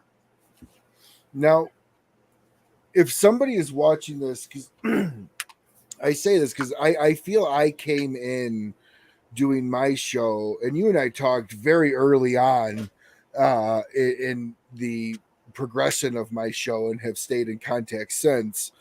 I feel like I came in at the very tail end of all the bullshit with the social media, cutting out everything ATF, alcohol, tobacco, firearms.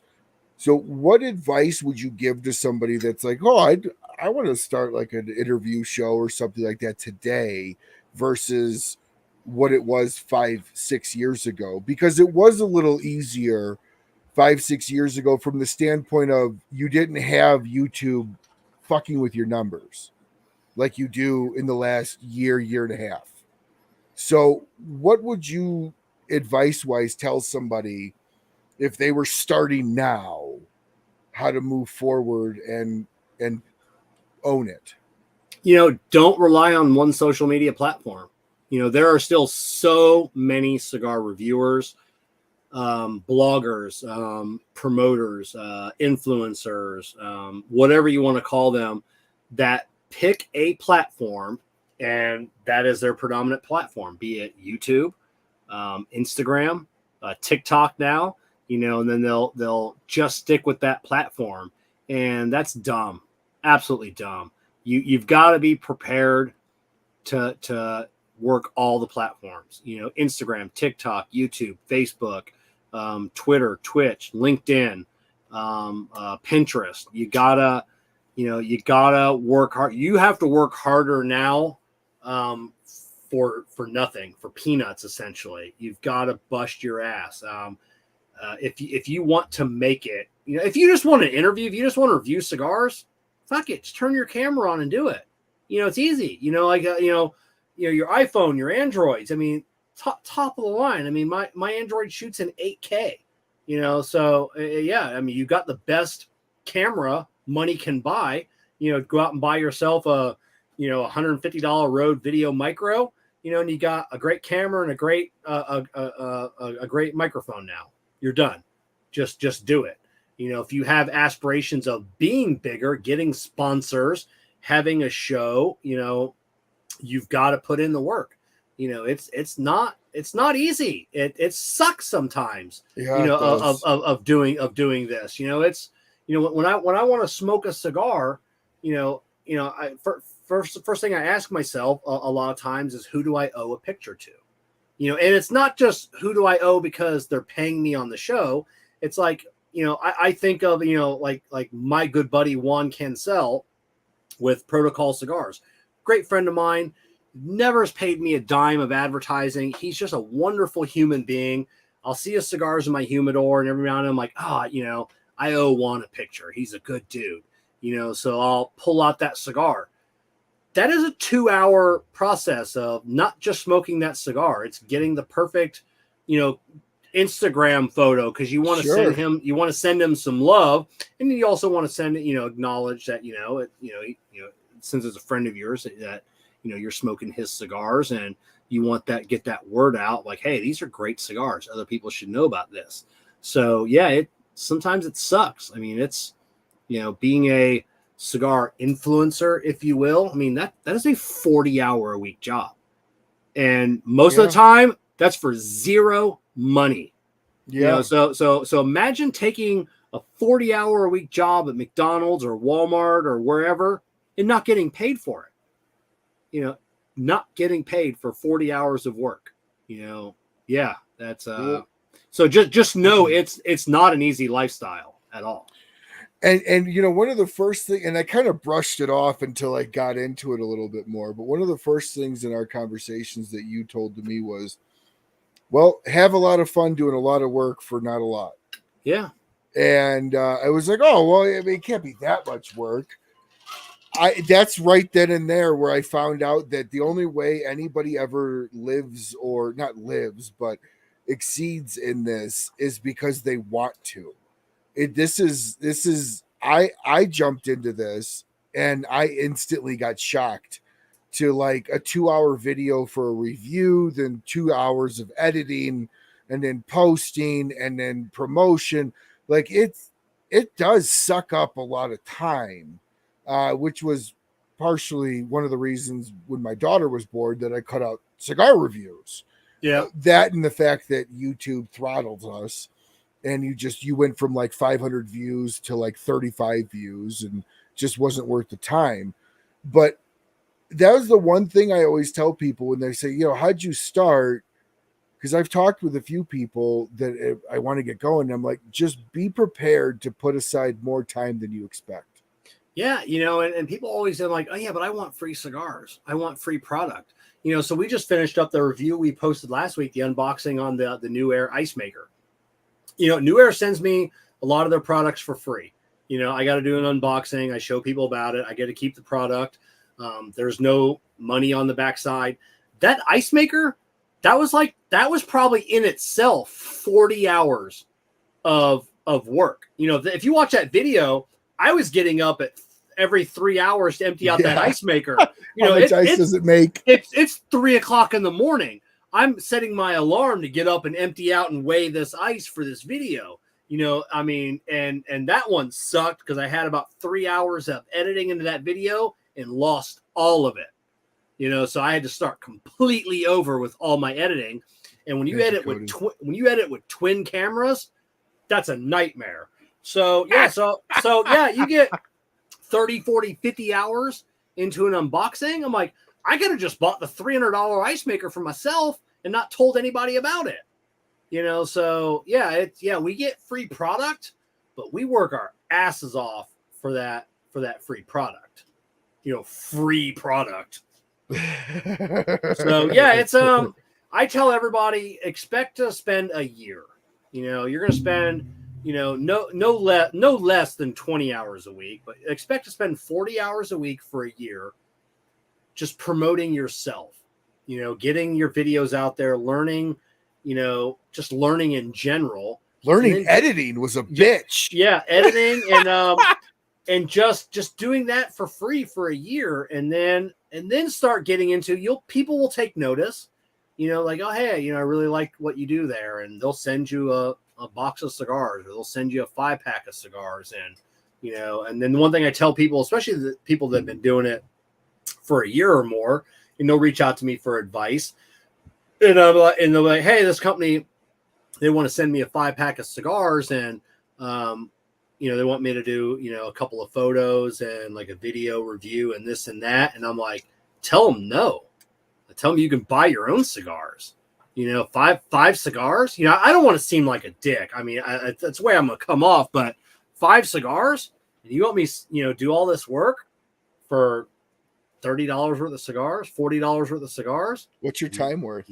What's your time worth? No, it's it's just, and then I don't know if you've ever got it. The people that are like, hey, we'll pay you, $100, $300, whatever, but the review's got to be a good review. We have to approve it ahead of time. And I've never done that. I'm like, no, that's not, not what we do. If you want me to, I'll be honest with you. Like I said, we do if someone wants a more detailed, project of taking a couple photos, posting them on various platforms, there is a fee that is involved in that because it takes a lot of my time. Sure. But the first thing is I got to try your cigars. If I've never heard of you, if your cigar sucks, no, send me a return label. I'll send you the cigars back. It is what it is. No hard feelings. If I like your cigar, we can go from there, but you don't dictate anything, what I do or how I promote or anything else. So yeah, I've had a few manufacturers, not big manufacturers, smaller manufacturers mainly, reach out to me and ask to see the video. Hey, we want to send you X, Y, and Z, but can we watch the video before you post it? And I tell them, you're more than welcome to watch it, but what's your intentions with watching it before I post it? Well, we would like to maybe give some feedback no, keep your stuff.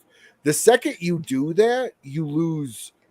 I mean, one of the biggest critiques with Cigar Aficionado is the only way to be on their list is to advertise in their catalog.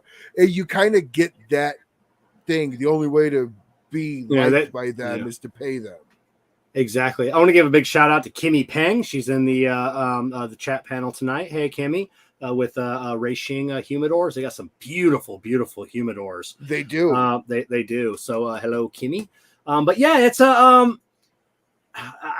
people expect a whole lot, and then they don't want to pay, for anything. And it's not all about money. But like I said, I don't want to ever get caught. I don't want to get caught. Doing a review for money and then coming to find out that I didn't like the cigar. Like, I don't want to say something, hey, here's $1,000, review the cigar, tell everybody it's a great cigar, take a couple. And then I tell somebody, man, that cigar sucked. And then that gets out. That's it. It's the end of your career. You'll never recover. And then if you have any morals at all, people that do, and maybe I'm sure there are people that will just take money for anything. Sure. But I'm not going to do that. It's just not something I'm ever interested in doing. We've got some of these boutique makers that I follow. I love their cigars. We promote constantly and we never take it. Look at Dunbarton.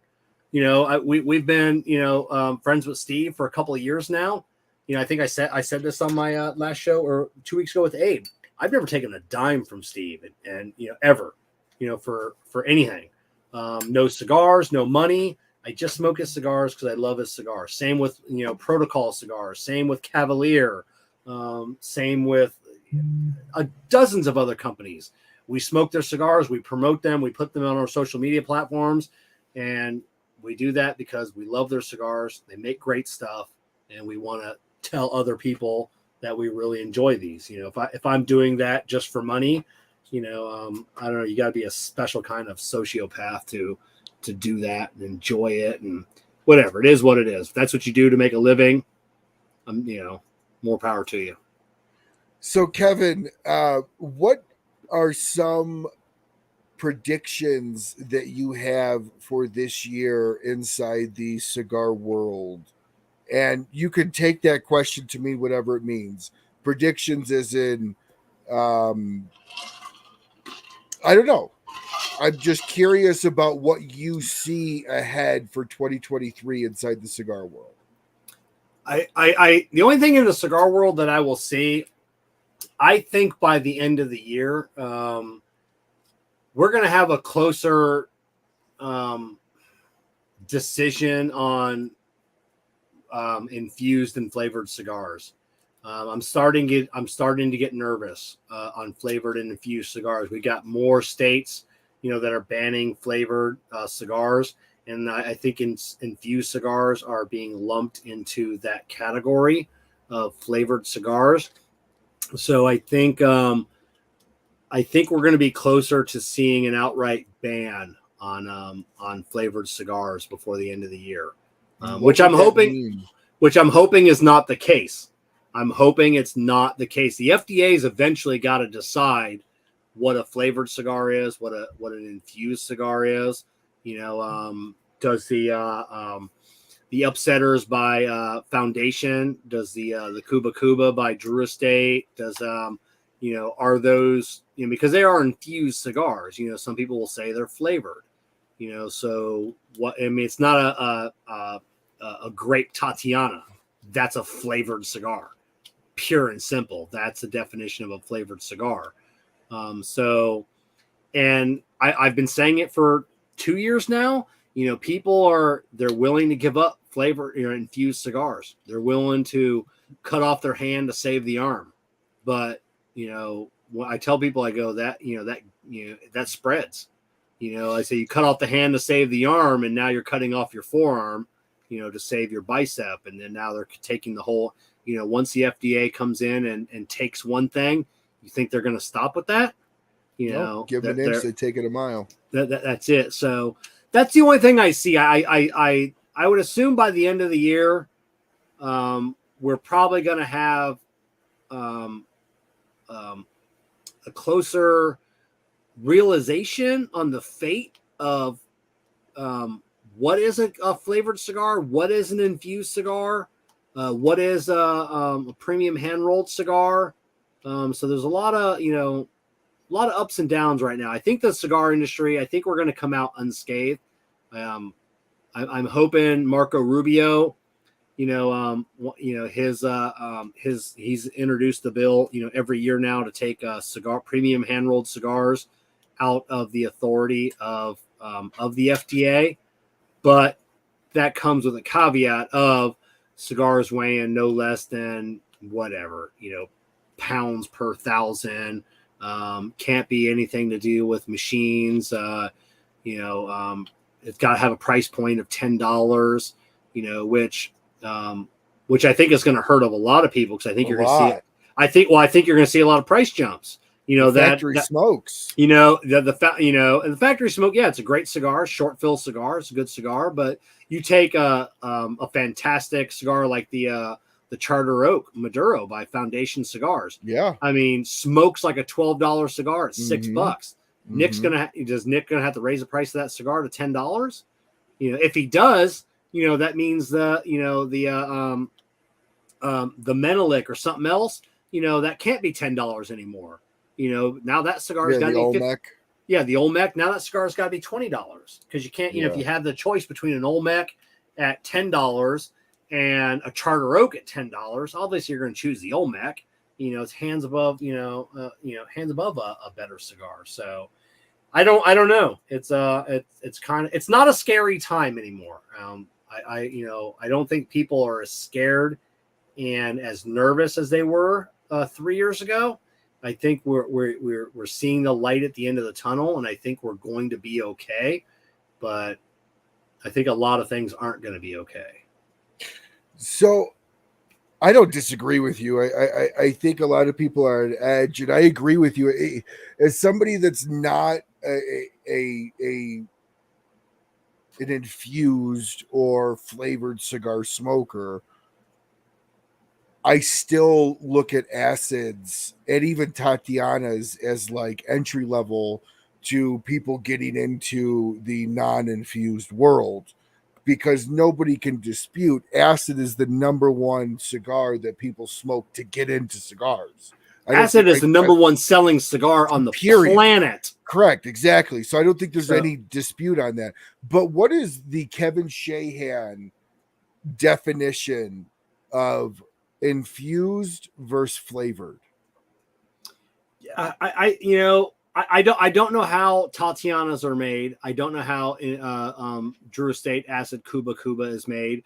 I know like some of the cigars I've seen where I've actually seen them of just taking bundles of cigar and dipping them in vats of cherry, grape, whatever. That is a flavored cigar. That is dipping them in a chemical to alter the flavor of the cigar. On an infused cigar, I don't, nobody's really, really knows how that. And there's only a couple people out there that know how infused cigars are made. Obviously the folks at Drew Estate, Saka knows how they're made from working with DE. Same with Nick Modillo. Risty. You got Lars Tetens, that knows how they're made. So I don't know. Like when you say the cigar is grape, that's a flavored cigar. When you say it's a cherry, that's a flavored cigar. When you've got, a Drew Estate cold infusion, that's not a flavor. I mean, it's an infused cigar. So is the FDA going to come and look at that process and figure out, what that process is? I don't know. I think the one thing that they may end up looking at, which and maybe not, they're going to look at like some of these blogs like Charlie at Half Wheel. I only think that they're like, oh, hey, why did Charlie get birthday cake and cotton candy? And I mean, and not, I'm not busting Charlie's ass on it. That's just what he gets out of a cigar. Sure. I get chocolate out of a lot of cigars. They're going to start looking at that going, why is that guy getting chocolate out of the cigar? What's going on with that cigar? Is that flavored? Are they flavoring that with something? And then once that goes out, you're smoking a pipe, tobacco's tobacco. Do they come after the pipe guys next? Well, they already did. The pipe guys actually surrendered. With talking with Steve Saka the other day, the pipe guys surrendered a lot because of the cigar world. Without the cigar, pipe tobacco is more or less a byproduct of cigarette tobacco. Yeah. It's just cured and handled in a different way. But without the cigarette world, you wouldn't have the fire cured. You wouldn't have the Periques, the Cavendishes. You wouldn't have a lot of that. So, but I am, oh, geez, I didn't even realize I still had Kimmy Pegg's comment up. It's behind my camera. Oh, I didn't even see it. Yeah.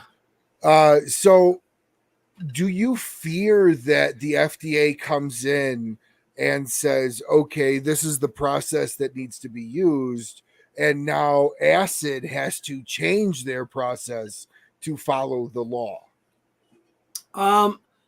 No, I don't see the FDA coming in and making the decision. I see the bill by like I said, like Marco Rubio absolutely defining what a premium hand-rolled cigar is, and the Acid Cuba Cuba, the Fat Bottom Betty, the Foundation Upsetters, some of these other cigars falling outside of that terminology.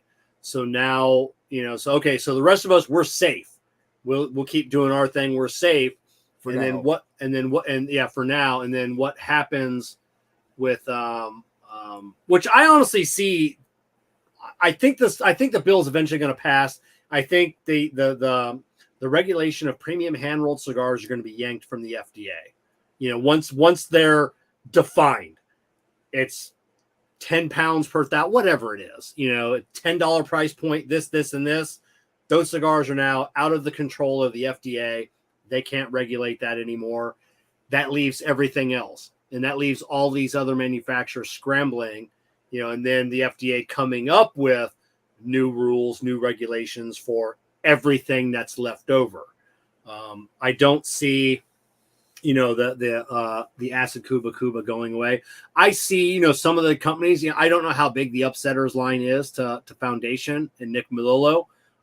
If it's not a big portion of the business, I could see him just dropping it and just be like, you know what? Just going to cut, not worth it. I'm going to cut my losses here and move on with it. Maybe I'll ask Nick that. We got him on in a couple weeks. But yeah, I could see that happening. But the one thing that, some people don't realize as well, that want, and like, okay, we'll give them, if we can save my Padron 64, I'll give them Acid Cuba Cuba. So Acid Cuba Cuba is the #1 selling cigar on the planet. Sure. So I forget what they're rolling. 100,000 a day, I think, is what that would hurt the industry. And people ask me, all the time that same question: how is that going to hurt the industry? So Drew Estate stops making the Acid Cuba Cuba. Say, you know what? We're going to cut our losses. We're going to make it. So that's 100,000 cigars a day. How much tobacco is that? Mm-hmm. So is that 1 million pounds of tobacco a day? 250,000, whatever it is. Where does that tobacco go? Yep. That crashes the market, because now, we got all of this bales of tobacco we can't use. So now we tell that farmer, sorry, man, like I said, we're not going to buy any more of your tobacco. We got to figure out what we're going to do with all of this tobacco on hand, and they can use it. The Acid 20, it's got some of the same tobacco as the Liga Privada in it. So they'll use that tobacco. They won't infuse it, but they're sitting on so much, I mean, that literally, if you crashes the market, it's like you're just interjecting whatever, say 10 million pounds of tobacco, throwing it into the open market now. Yep. Prices plummet. I don't know. I'm not a, No, you're 100% right. Yeah. So I don't know, but yeah, that to me, that absolutely crashes the market when it comes to cigars. And I could be wrong, but no, you're not wrong. And in fact, I've had several manufacturers tell me, privately, if acid goes away, nobody understands. I don't like flavored cigars. I don't smoke infused. How much that subsidizes the cigar world. Yeah. Like the reason why these companies can get the tobacco at the cost they do is because acid exists, or the reason why people can get the tobacco that they get in the quantities they get is because acid's not used in it all and they have more to sell. So like people don't understand how much of a spider web the cigar industry is. How many Fuente smokers, how many Padron smokers, how many Liga Privada smokers, Dunbarton smokers started with an acid? How many of those smokers would never have started if they have, like Jessica, I started her off with acid blondies, which that's like the number one, cigar for newer cigar smokers, and then built her up. Now, she wishes I never would have started her with that. She wishes I would have I just got her right into, Dunbarton, Ligas, whatever. So, but how many women, or not even women, how many new cigar smokers might not jump into the industry or jump into the hobby, if you will, without, that entry level, flavored infused cigar, that milder, how many of them don't do that? So I don't know. No, you're right. And that's the scary side of other manufacturers that don't make flavored cigars, not to name any individually, that go, okay, fine. Like you said, I'm willing to give up the acid to keep mine. It's only a matter of time before they come knocking at your door for what you have. So why not keep that buffer as big as possible, and fight that fight to support the industry, not just your brand. Yeah, I forget what the quote was. Kerr has said it before, and it said something like when they came from the Jews, I said nothing. When they came for the whoever, I said nothing. When they came for the whoever, I said nothing. But when they came for me, there was nobody else left. Correct. Yeah, that's a famous old. I know what you're getting at. Yeah. So and I say Padron because I think people think of Padron as the creme de la creme. The highest. When you talk about Fuente and Padron, like the cigars that are royalty. They're untouchable. But if everybody else is gone, and they didn't fight for those people, at the end of the day, when they come for Padron, when they come for Fuente, when they come for whoever, there's gonna be nobody left. Those people are gonna remember, like, hey, remember when you didn't support us? Yep.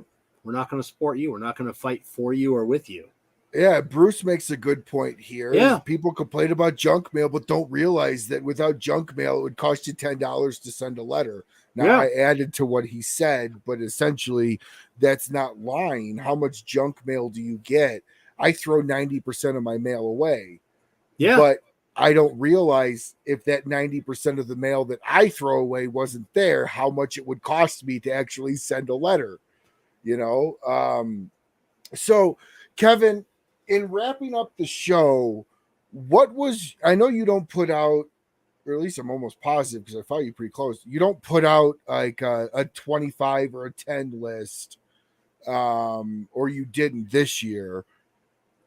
what was your favorite brand last year that you just found yourself smoking like a ton of? And what is maybe a sleeper brand that you see coming on the horizon that you're excited to see for 2023? So we don't put out a top 5 or top 10 list for my own personal I don't know, beliefs, whatever. I have so many friends in this industry. I don't want to put out a top 5 list and a top 10 list and have them wonder why they didn't make it. Now, there's no way they would ever say that to me. They'd be like, "Oh, hey, Kevin, I thought we were friends. I didn't make your top 5 list." But no, and being serious, and I think of that inside. It's like, how do I love Terrence Riley. I love Aganorsa. What happens if I put out a list and Terrence isn't on that list? What happens if Steve Saka is not on that list? Nick Melillo, Juan Cancel Protocol is like, I would feel like shit, personally. Like those are my friends, like I said, those are the guys that call me on a regular basis and we talk and we have a good time, and I would just feel bad. And they've never said that to me, but that's just what I feel internally. So I just put out my top cigar list. I don't say what was number 2 or anything else. Obviously, last year my number 1 cigar was the Army of Angels by Angel Benitez, the general manager of Corona Cigar. It's got FSG tobacco in it. I love it. It was just one of those cigars I smoked at the beginning. I hadn't smoked one in like 6 months. And I smoked one at the beginning of the year, and I'm like, God, I forgot how good this cigar was. And I started craving that cigar when I didn't know what I wanted.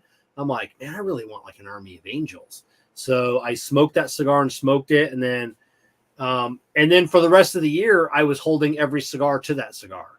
And just like, is this better than the Army of Angels?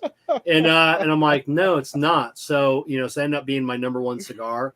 The previous year for 2021, it was what cigar I smoked the most of. So I started keeping track because that was my first year. I'm like, you know what? I'm done with these reviews. I'm not doing them anymore. I don't care about what's new on the market. I'm going to start revisiting all my cigars that I love, that I used to smoke all the time. And I started, revisiting those cigars. And there was 2 that was just going head to head, back and forth. And it's like, man, this is going to be a tough one to decide, at the end of the year. And it was like, I forget what it was, like November, whatever my cutoff was. And I was going to smoke both those cigars in one night. I'm like, all right, this is it. I'm going to decide tonight what my number 1 cigar of the year was. One cigar, and each cigar I'd smoked more than 100 of, both of those cigars throughout the year. The very last one tunneled on the cigar, completely fell apart. The other one, flawless burn. It was going to be a tie. It was probably going to be a tie, but that last cigar fell apart. And then my number 1 cigar ended up being the Dunbarton Tobacco and Trust Sober Mesa in the El Americano. That's a fantastic cigar. Yeah, but cigars that I see like coming new, I don't smoke a lot of new cigars. I don't smoke a lot of boutiques. I smoke them, but not enough of them. Jessica's the boutique girl. She smokes everything boutique. But the new cigar that's being released in probably a week or 2 is the El Pulpo by the Artisanal del Tobacco, makers of the Viva La Vida cigar. Have you smoked the Viva La Vida? Yeah, that's the AJ one. Yeah, unbelievable cigar. Very, very good cigar. They and everybody's been clamoring for a follow-up. When are we going to get the follow-up to the Viva La Vida? So they spent 2 years working hundreds of blends, finalizing, nitpicking every single tobacco. And luckily, the guys, I can't remember their names. Friends of ours that own the company. I'm so sorry.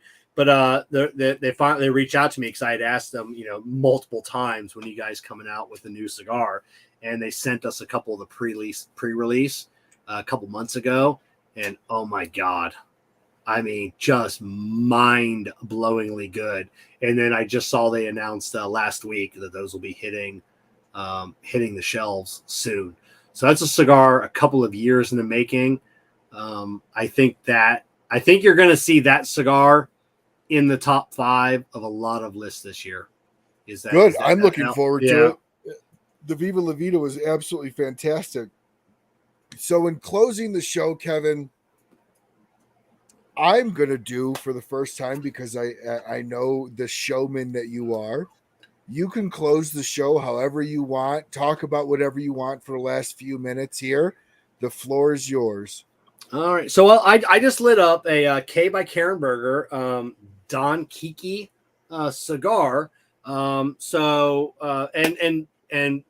just to put it out there, K by Karen Berger is a sponsor of the I Tap That Cigar Show. Karen as well Berger, as this show, by yes. the way. Karen Berger, Bruce Bush, absolutely fantastic. I mean, just great people. We love working with them. We've been smoking their cigars for years. They recently released the K by Karen Berger Florida Passport. So inside this book is up to $850 in cigars for free. So unfortunately, you have to be in Florida to use this book. So all the most of the Florida retailers that carry K by Karen Berger cigars are in this book. So you can actually open it up. You can find, we'll go to the very last page, Corona cigar. There are 2 coupons. They're the same coupon for each brick and mortar. Buy any 3 K by Karen Berger cigars or Don Kiki cigars and receive 1 free Don Kiki cigar, or get 15% off any purchase of $100 or more of K by Karen Berger or Don Kiki cigars and get a free cigar. You visit 25 of retailers in this book. You sign the back, you mail it in, and they put you in a contest at the end of the year for a big major grand prize. These books are absolutely free. Pay nothing. You just send an email to Bruce at KarenBergerCigars.com. If you can't remember that, you can go to KarenBergerCigars.com and do the contact us. They will send you this book for absolutely free. Get in on that. And you don't have to be in Florida to get the book. So if you wanted to take a K by Karen Florida lounge tour for a week, you can order the book in advance, visit Florida, hit all the shops, and you can still get the book. You do not have to be a resident of Florida to get the book, correct? Yeah. You're correct. And then I would get it anyways, and then take it into your local lounge that Absolutely. sells K by Karen. I'm like, hey, will you honor this coupon? And see what they say. At least the most they can say is no. Because I can tell you right now, if that retailer reaches out to Bruce and goes, "Hey, do you mind if we honor this coupon?" He's gonna go, "No, not at all. Yeah, please honor it." Exactly. So that's my last plug of being a cigar influencer for the night, is plugging someone else. But yeah, make sure you're following Cigar Prop on all the social medias. Twitter, Twitch, Instagram, LinkedIn, all of them, Pinterest, Trash Panda Cigars, Instagram. Like I said, we'll be releasing the 2 new blends here in the coming weeks. Keep your eye out for that Fratello, the Vice Versa. That is going to be the hottest cigar when that comes out. Like I said, there's a limited run. It's one and done. And the good thing is you got to buy 2. You have to buy 2 of them. How genius is that? That I'm going to make you buy 2 just so you can experience the cigar from either way. So, so those will be coming out. Super excited to see what the feedback of that cigar is. Like I said, a couple of years in the making. So I'm super excited. If you want to get the Silent Green, the Buddy Bundles, or the individuals, head over to bsrcigarfam.com.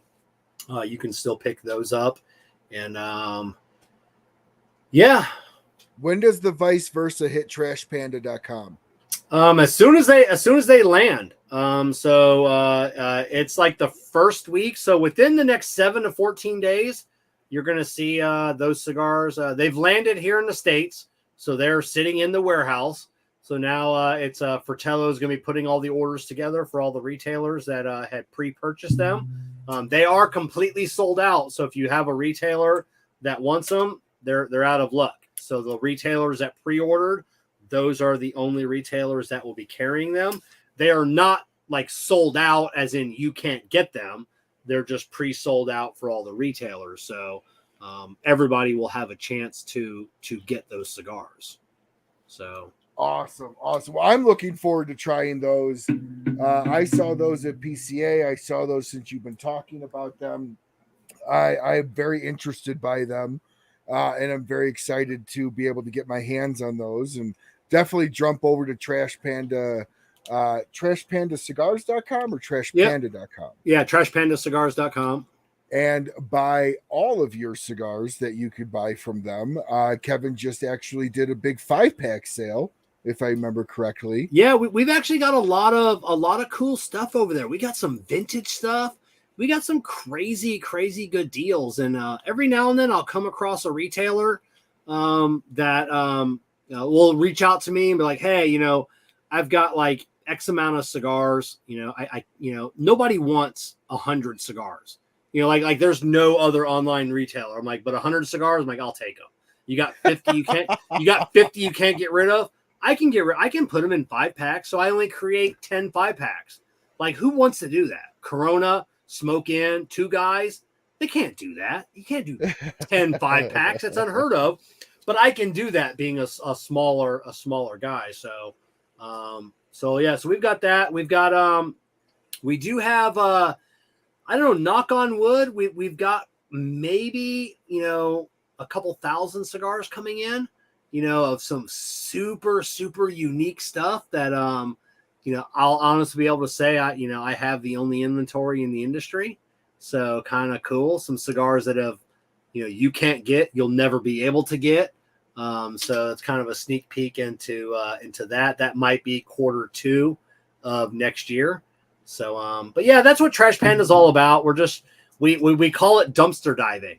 We just find, some cool stuff that was left on the wayside. I give credit, nobody ever gives credit to Robert Caldwell for the Lost and Found and what he's done. People always say that they're coming up. It's never been done. Well, Robert Caldwell did that, so yeah. So I'm doing like the Caldwell approach, but on a scale 1,000,000 times smaller than what Robert Caldwell can do. So yeah, so always keep an eye on the website. We're always adding cool stuff. We've got some stuff on there now from Alec Bradley that's like legitly the cheapest in the industry. Like you can't go anywhere and find the prices cheaper than we have them. I just happen to have a retailer that just wanted to dump their supply. And I'm like, yeah, I'll buy them, mark them up, make, 25 cents a cigar. If I can sell, and make $100 and not do any work, to hell with it. For me, it's, no amount of money is too small, it's sure. Whatever it is, what it is. You do enough volume, profit will take care of itself. Absolutely. Well, Kevin, as always, thank you so much for not only being a friend in this industry to me. You were one of the first friends that I had in this industry, and you remain a good friend. You remain a mentor of mine. Thank you so much for always being so willing to come on and support the show. And I just truly thank you very much. Thank you so much to BAMF Cigars, ROCF Cigars, Christoph, K by Karen, New Air Humidors, Sagrado, McAuliffe Cigars, as well as Axe and Oak for supplying the bourbon for tonight's show. And last but certainly not least, the big guy, Abe, over at SmokinCigars.com for supporting the show to the level that he has. Thank you so much for everybody tuning in. And until Kevin and I see you again, smoke what you like, smoke as often as you can, and have an absolutely great rest of your week. Bye-bye. See you.